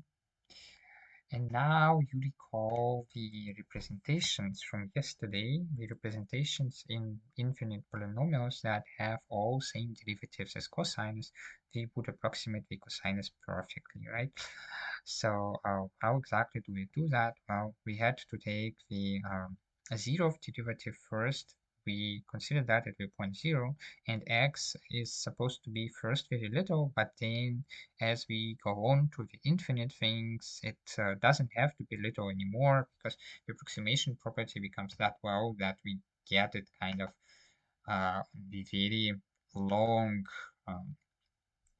distances, right? And finally on infinite distances, and we get it at every point, right? Okay. How did it work? Well, recall that we had like cosinus at 0. Cosinus at 0 was just 1. That is cosinus at 0. We had that as the coefficient, right? And we had to multiply it by x, actually minus 0, because we had to take that away, right? And well, but here it is just, well, just actually x plus 0 minus 0 something, but yeah, here there's just x, right? Because we don't have here any contribution. Right, here minus sinus at 0, of course, so the first derivative would be 0, so that would be actually plus, and here we would have the first derivative cosinus. Okay, I didn't want to write it, of course, because it's a 0, so, but let me remind you that this was actually, if we would have written it properly, it would be cosinus, and of course evaluated at 0 here, and that is 2.0. That is the evaluated derivative at 2.0, right? So cosinus first derivative evaluated at 0 minus sinus evaluated at 0 is of course 0, and here we have 1 that, and here we have since that is 0, everything is 0, but let me remind you nonetheless how it worked. That was first. And so we go on. So cosinus second derivative is minus cosinus at 0 is just what? Well, minus cosinus at 0 is minus 1. So let's put already a minus. And we had, of course, to define by 2 factorial, which is just 2. And we had x minus 0, which is just x to the power of 2. And so we go on. Let's do a little more. Well, again, sinus, of course, it would just be like that, right? That is third. I do not get confused. I should keep track of that. Oh, and then cosinus again, which would be fourth, and which would take us to 4 factorial. And that would be again 1, so the coefficients here are really boring. Cosinus for derivative evaluated at 0 is just 1, and here we have x4. I don't write x minus 0 anymore. All right.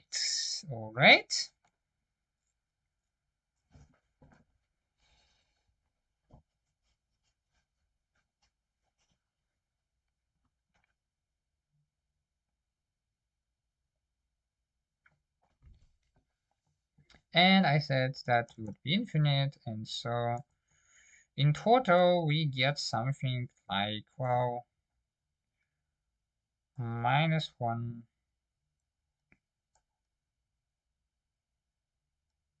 well, something like 2k.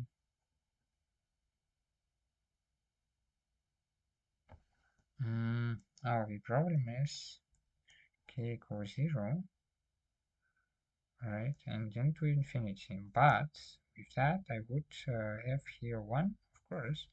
But by the third one, by the second one, I would have again something positive, which would not work, right? But if I would get take that, then I would have minus 1 here, which is again not properly done, right?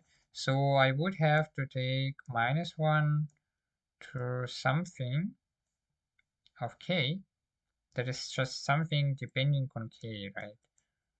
Don't be confused by that, it just means something depending on k. F of k, well, and k is f of 0. F of 0 minus 1, f of 0 is 1. So I actually need here something that is depending on 0, 1. And then I need -1, something depending on 2, which gives me -1 again, right? Just putting what I have here. And if I would just take numbers like getting from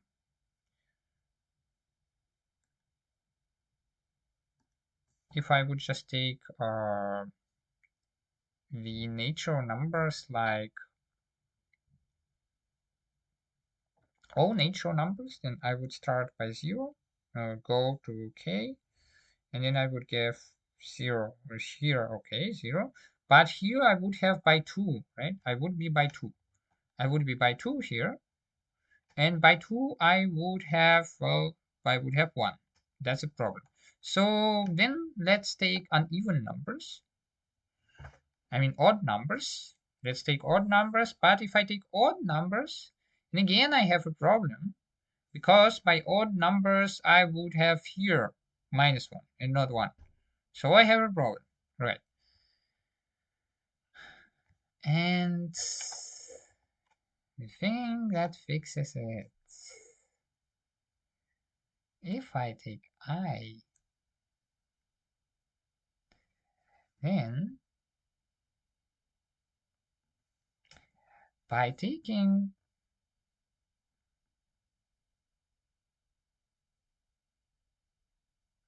a button, I would have okay, I want to have I take -i. I take -i, and then I take 2k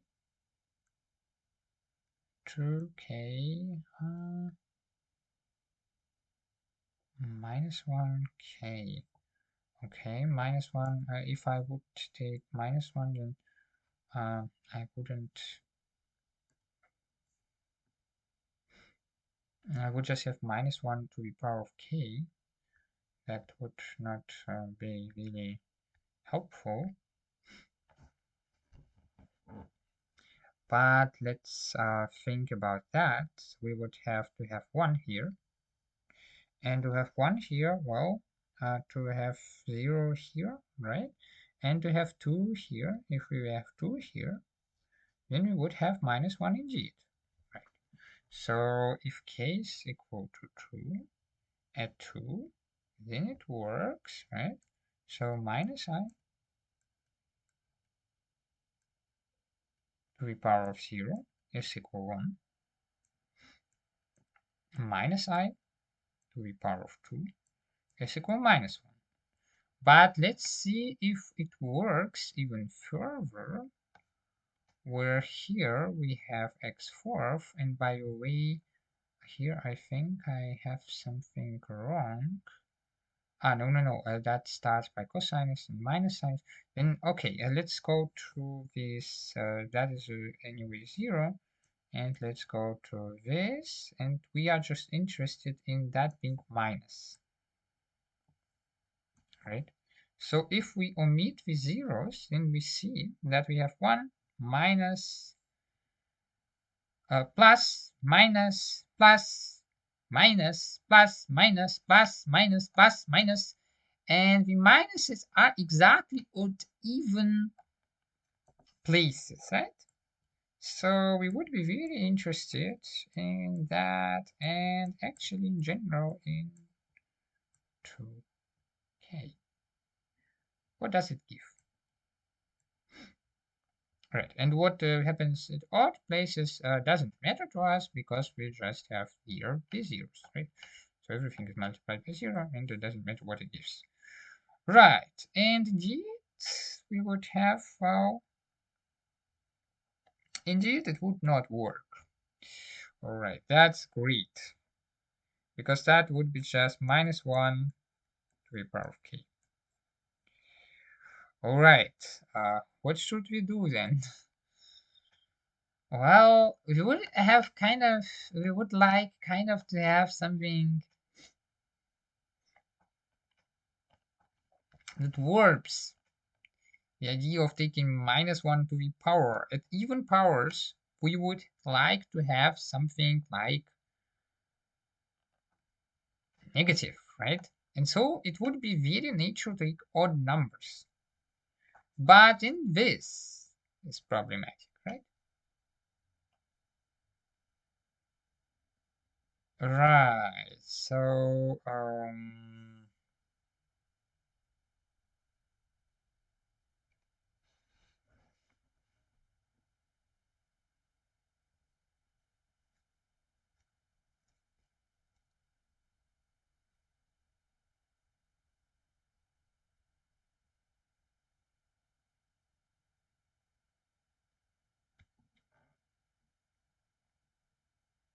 but at even numbers to take that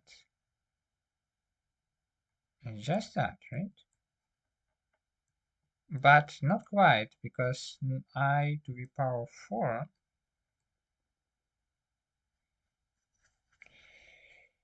is actually 1. Because we just have I multiplied by I multiplied by I multiplied by I, so -1 . So that would alter, that would just change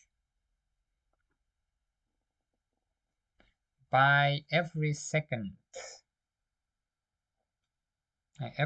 step, right? But what if we go in such steps immediately? What I mean by that, I to the power of k plus 2. Then let's see what happens.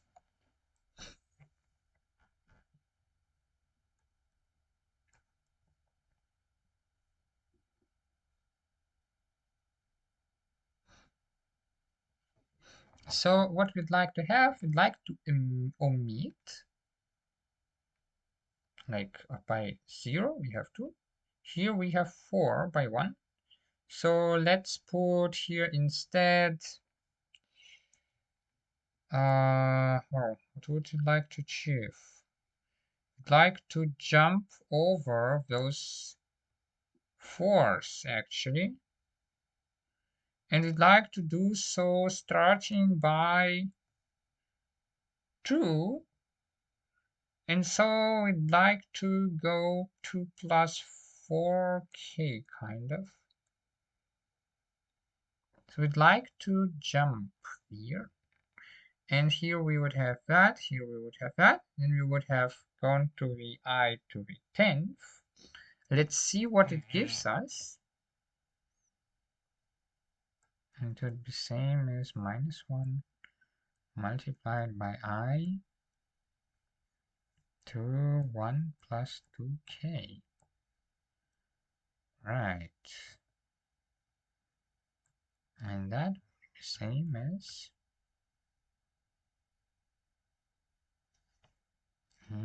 this is actually not nice, and I don't understand how it happened, because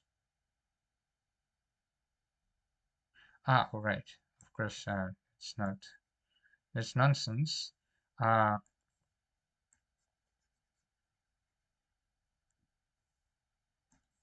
No, -1 multiplied by I by 4k. So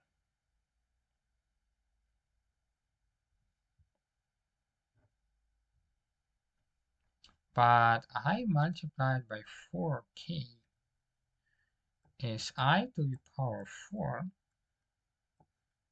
by k, and I to the power of 4 is just 1. So there's just -1. Alright, now I'm a little bit confused, because actually somehow it should work.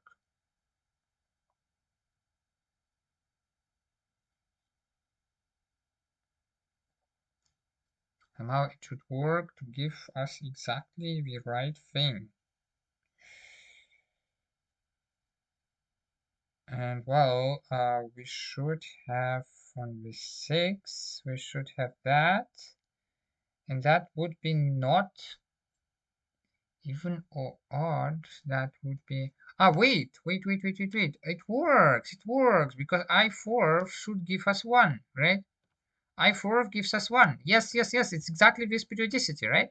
So we have, exactly. So that works indeed. So I2K seems to be our choice. Right.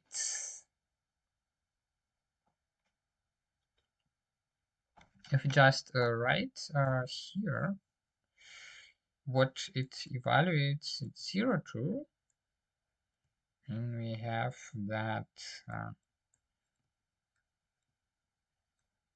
and so it goes, right? So that the periodicity is 0 to 4.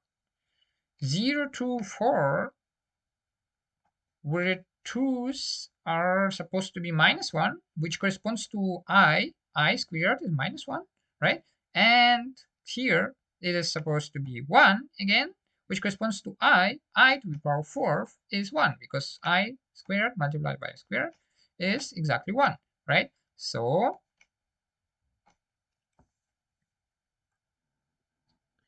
this seems to fit quite nicely because it corresponds exactly to the periodicity at which I changes the sign of that.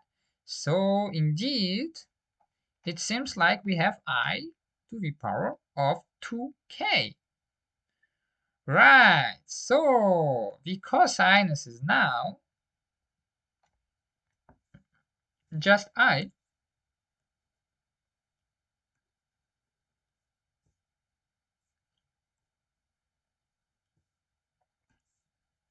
to the power of 2k.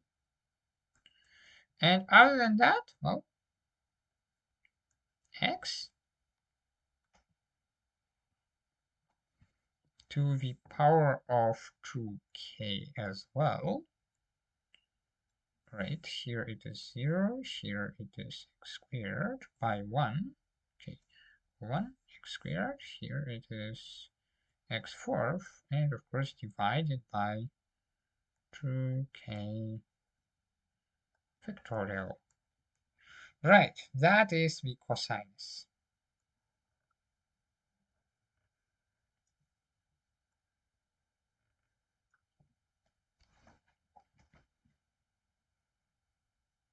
All right, is that even right? Low 4 factorial is here, 2 factorial is here.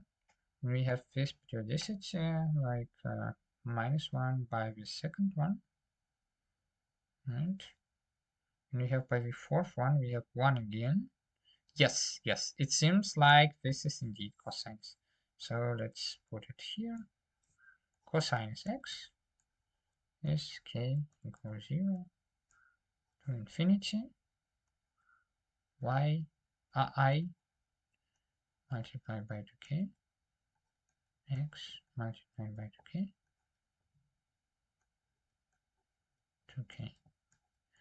And we see something very nice, right? This is kind of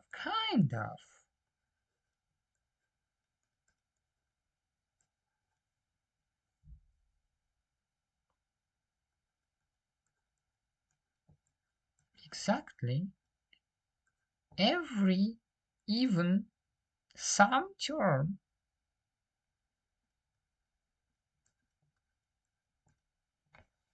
in our e to the power ix. But let's see what sinus gives. It is suspicious, yes, but what does sinus give? Does it somehow fit? Maybe the missing terms?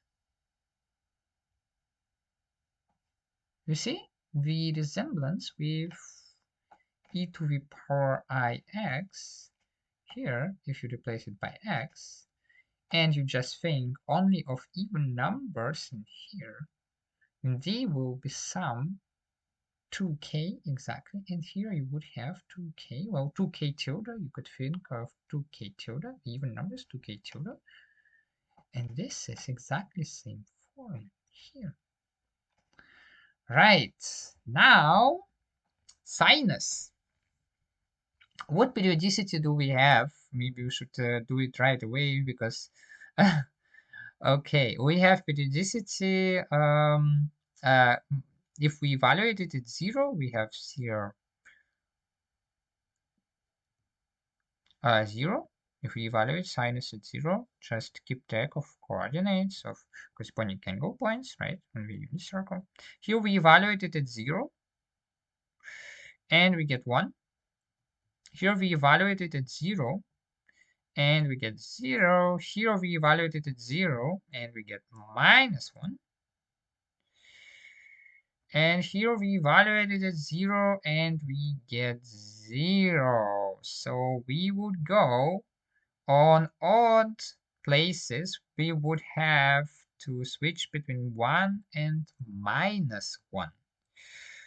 Right, on odd places, switch between 1 and -1. What does that mean? So every 2 in odd places, we switch between 1 and -1. All right, let's try to keep track of that. Well,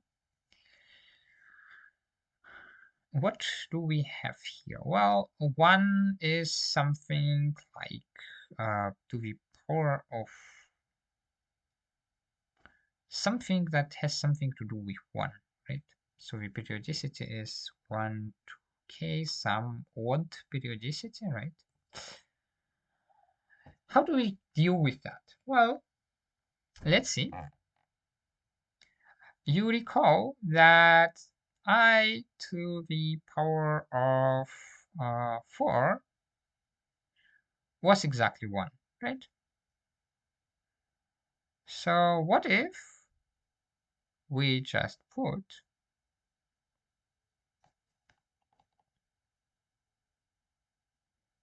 actually this wouldn't work, I think. Well,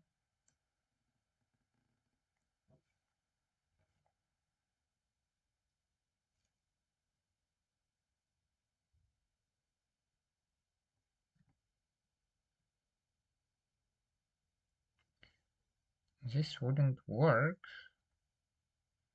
Well, what would work?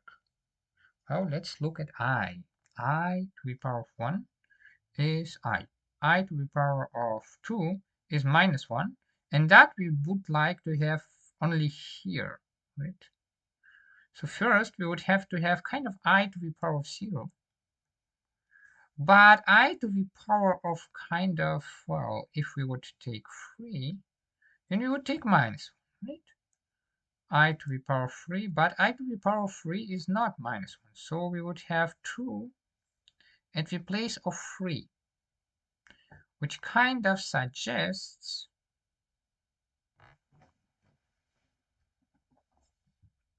taking something like this, right? Because at the power 3, that would not work.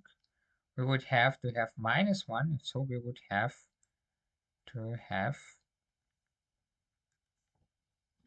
-1 here, and I to the power of something is -1, that would be 2. So we would have 2, but we'd like to have I to the power of 2 at this place. So it kind of looks like we would have to take something like this. So the power of 2, we would have that, right?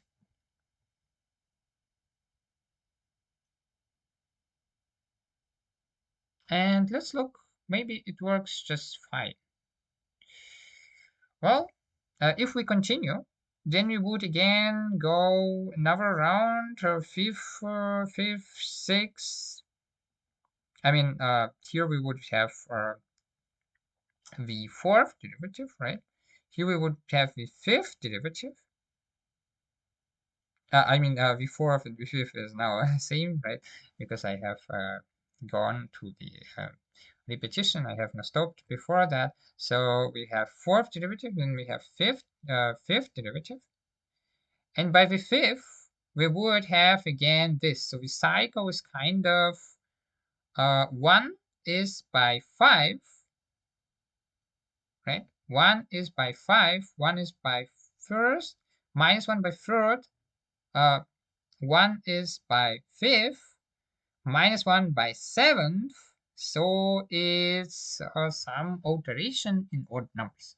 If we would get further there, then we would have 1 by fifth, and here we would have 3, k equal to 3, right? So here we would have I to the power of, actually, I don't like this, because here we would have,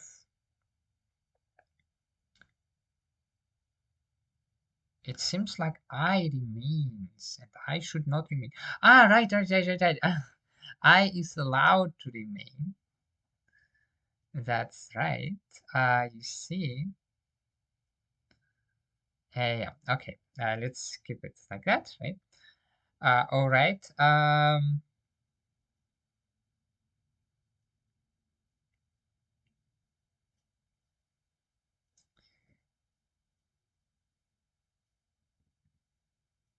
All right. I seems to remain.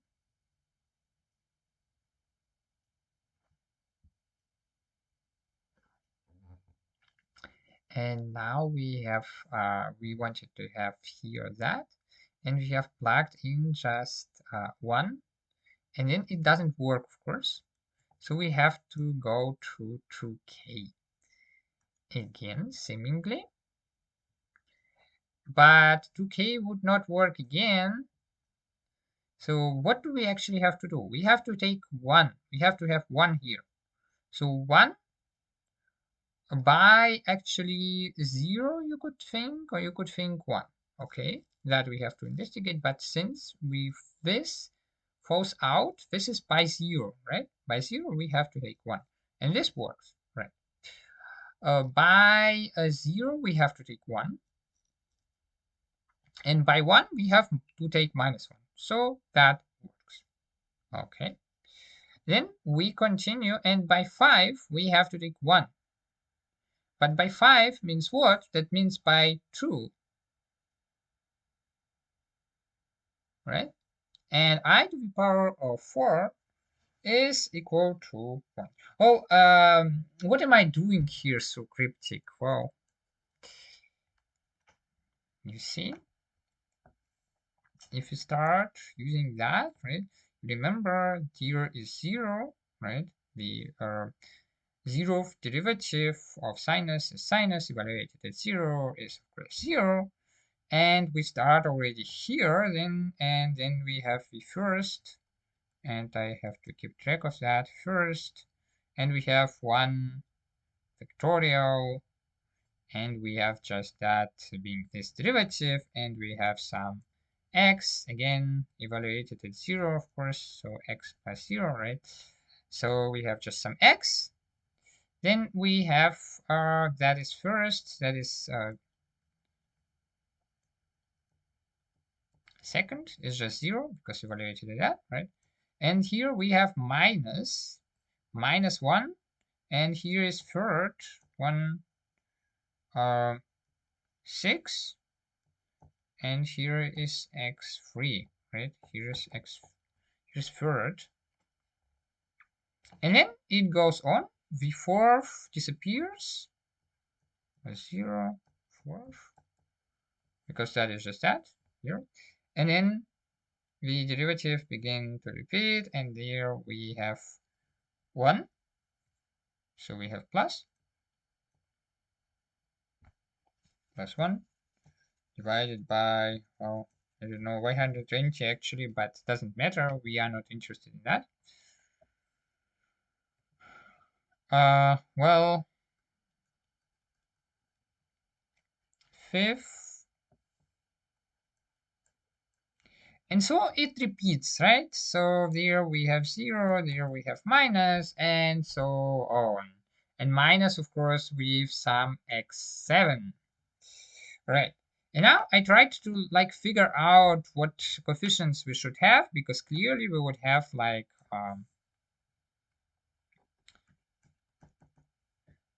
sinus would be something like k equals 0 to infinity. Here it starts already with x, right? So we should have, and it starts with 1 factorial, not with 0 factorial. So it seems like we should have like a +1, maybe k +1. But according to this, probably also not. So let's keep it just in mind. Here we have 6, which is 2k plus 2, kind of. But it is the third one, right? So if we would insist on something like x or k, x to the power of k, I mean, that was German, x to the power of k, then we would have that, right? But this kind of doesn't work that well, right? And well, somehow we have to have that. But let's do some naive thing, right? Just write like this, right? Because it certainly fits x, right? It already fits x, and that is cool. Uh, Meaning fits x, meaning that it doesn't disappear like that, right? So it doesn't disappear exactly at those places, and it also fits with factorial. So ready to take that makes sense, right? But now the signs, right? The signs, well, our hypothesis was this one, right? Our hypothesis was this one. Let's put it to the test. Well, this is the first one. That is actually the zeroth one in our accounting, because we have here plugged in 0, then we have x, right? So the first sign should be plus, and the first sign would be by 0, right? The first meaning the k is equal to 0. So here 1 factorial, here x, right? So that should be 0. And by 0, I to the power of 0 is of course plus, right? Plus 1. So that works. Now third, where would be third? Well, by 1. By 1. And I to the power of 2 is of course minus 1. That works. Then we go on, and we have plus by 5, and 5 is 2. And here is I to the power of 4. We already had that. That is plus 1. That works. Then we go further, and we have 3 here, and we have I to the power of 6, which is I to the power of 4 multiplied by I to the power of 2, which is minus 1, which works. It seems like this is the sinus, right? Sinus of x is exactly that. And if you are wondering how it is done formally, well, we define it. Just like that. It's just, this is the formal definition of sinus.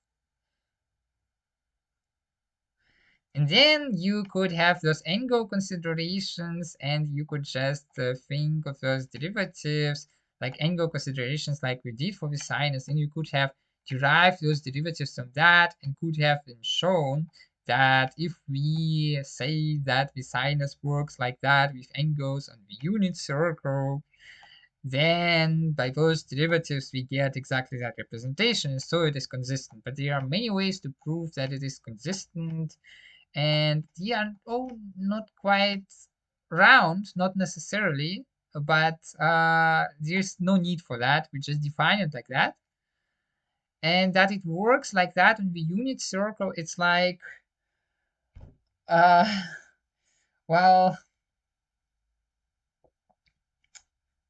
the thing is, you see, this Taylor expansion, as I told you, this was based on the derivative of sinus. But the derivative of sinus and how it works, that is actually based on some considerations on sinus, how it works, how the sinus works that we imagine for ourselves on elementary level on the unit circle, right? So we first define the sinus indeed on the unit circle, and then it turns out that is one way to see that it is completely well-rounded. Then it turns out that the sinus exhibits this derivative behavior and can be actually represented like this. But the thing is that usually sinus is really defined like this. Because in the unit circle, well, you could say it's a proper definition, but well, it's not really. And if you define sinus like this, how to get back to geometric considerations is kind of, well, you have already to take complex numbers for that. This is no issue, but like you couldn't start with those geometric considerations on the unit circle with those nice things without the complex numbers, and that is not necessarily nice, right? So that's the thing. But yes, we could define sinus like this. Now we have gone um, on our not straightforward ways. We could have defined cosinus like this. And yeah, keep in mind that, right? Now the formula we wanted that I kind of narrated that we'd like to have that, right? The Euler formula was that, right? Only that now we replace that by x. But now, pay attention what happens when we multiply the sinus by x.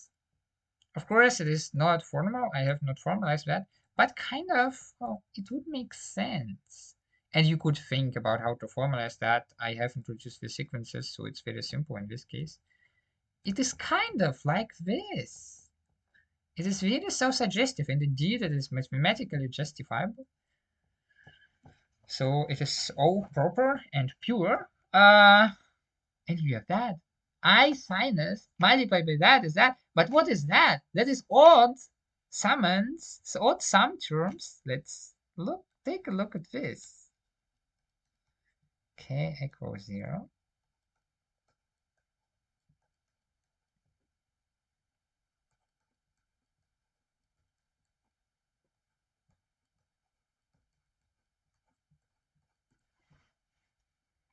And here you have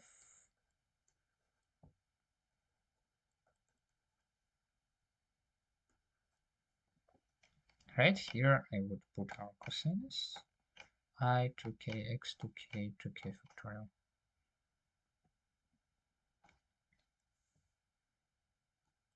I to k x to k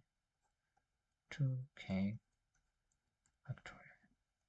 But what is this? This is, we already said, that is even terms in here.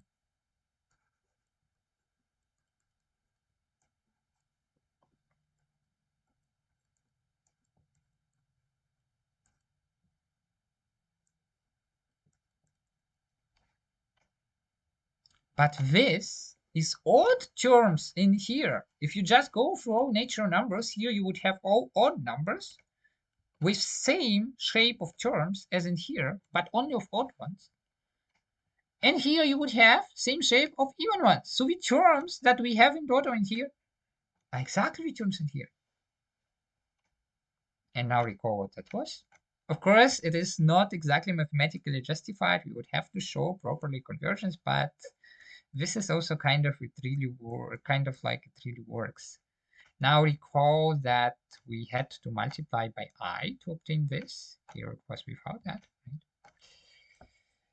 And we get I sinus x plus cosinus x is indeed equal to e I x.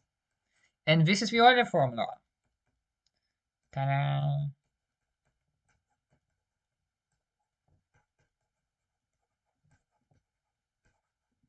So if we define the sinus and cosinus like this, and the exponential also, actually the exponential you could define differently. You could define it, for example, as a sequence, like as a limit of a sequence. Oh, you probably know it.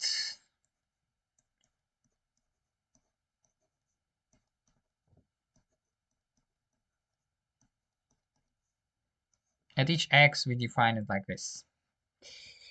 right? Where n are the natural numbers. And you could define the exponential like this, right? As the limit of the sequence at each x. So there are different ways. And then you would have this derivative behavior of exponential. You could have proved that. It's not that difficult. Well, okay, it doesn't matter. You could have proved that derivative behavior. You could have proved that exponential is represented like this. You would have defined sinus equals cosinus like this, and you would have gotten this formula. And then you would have just gone and saying, well, on the unit circle, my exponential numbers don't alter geometry, so I just know that EIX is here, and that you would have known because EIX has some certain property of the distance of the origin of the corresponding geometric point is equal to 1, so you would have that. So you would have then derived this identity in the way of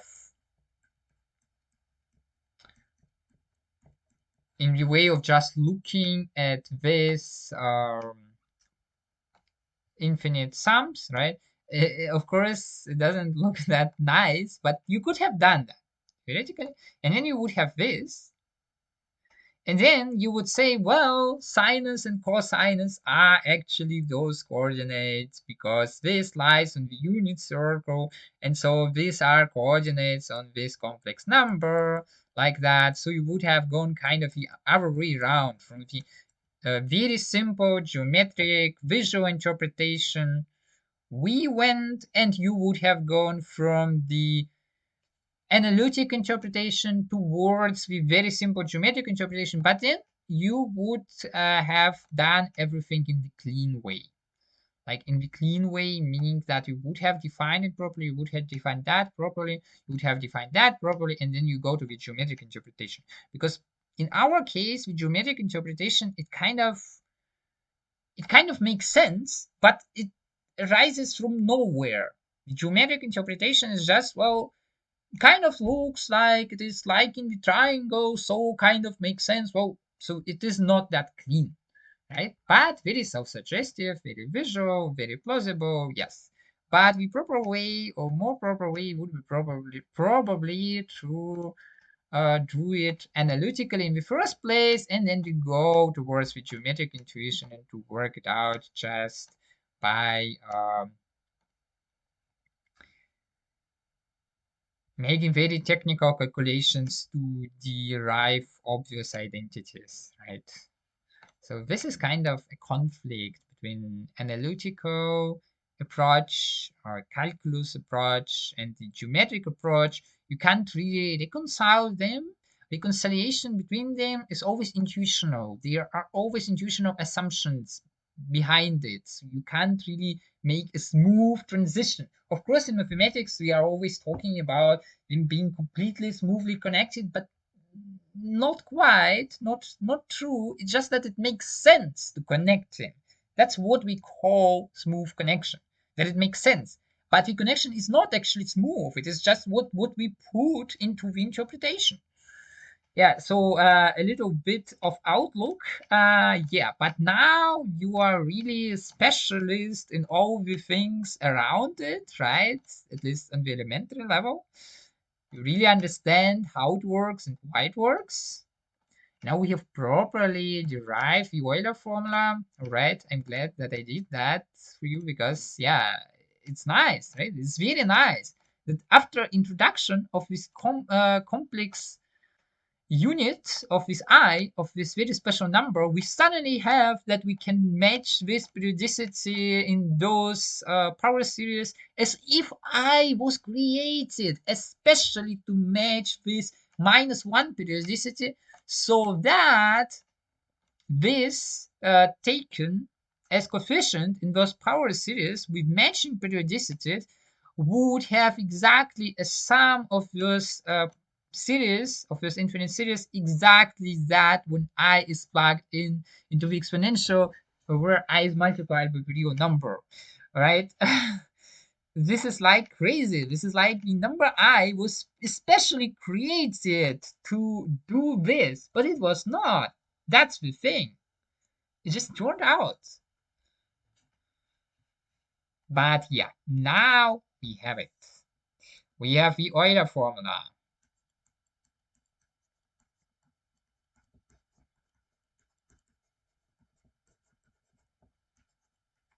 Let's try it another time. There is never enough times to write the Euler formula. Of course, that's cosine 6. We have just proved that. It's never enough. Very beautiful. Because it connects exponential and trigonometric things. And from that, there are a lot of things that arise. But yeah. All right. This is probably the most interesting simple formula of complex numbers. The most striking simple identity of the identities that are interesting within the complex numbers. And simple meaning, whoa, we didn't need a lot of tools to get there, right? We have not done it like properly, but you can see very clearly that kind of, oh, it is very self-suggested that it must work, right? Okay, okay, so what we would do next, we would finally look at trigonometry with the gaze of higher beings, so to speak. Having the Euler formula is looking at trigonometry with the gaze of higher beings, and also having those infinite series. Well, you will see in a minute what I'm talking about. All right.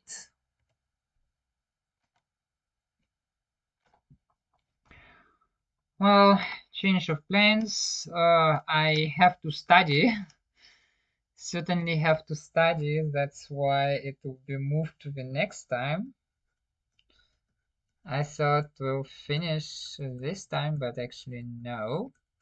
Okay, but yeah. Okay, for the next time. Well,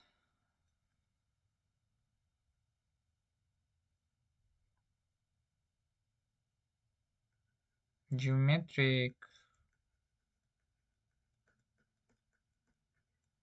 interpretation of complex numbers. I have shown it to you last time, but it was not quite decently explained because we didn't really derive the Euler formula in the proper way because of our reasons. Geometric interpretation of complex numbers.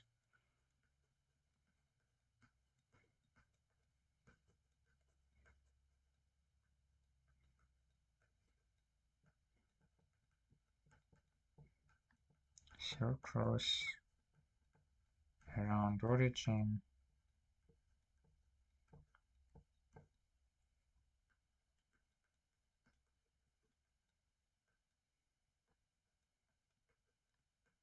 Feeling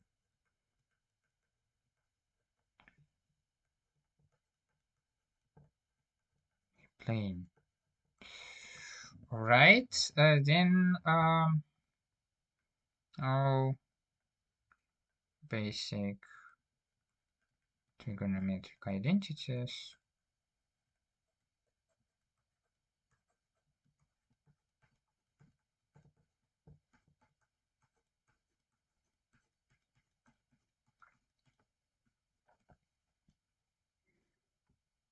Behavior of trigonometric functions. It is sinus and cosinus.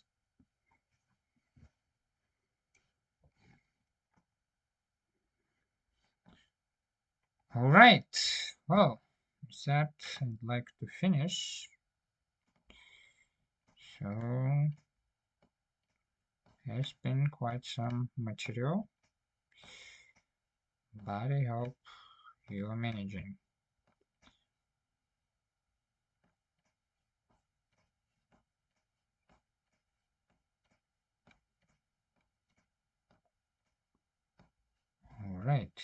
Then let me finish here.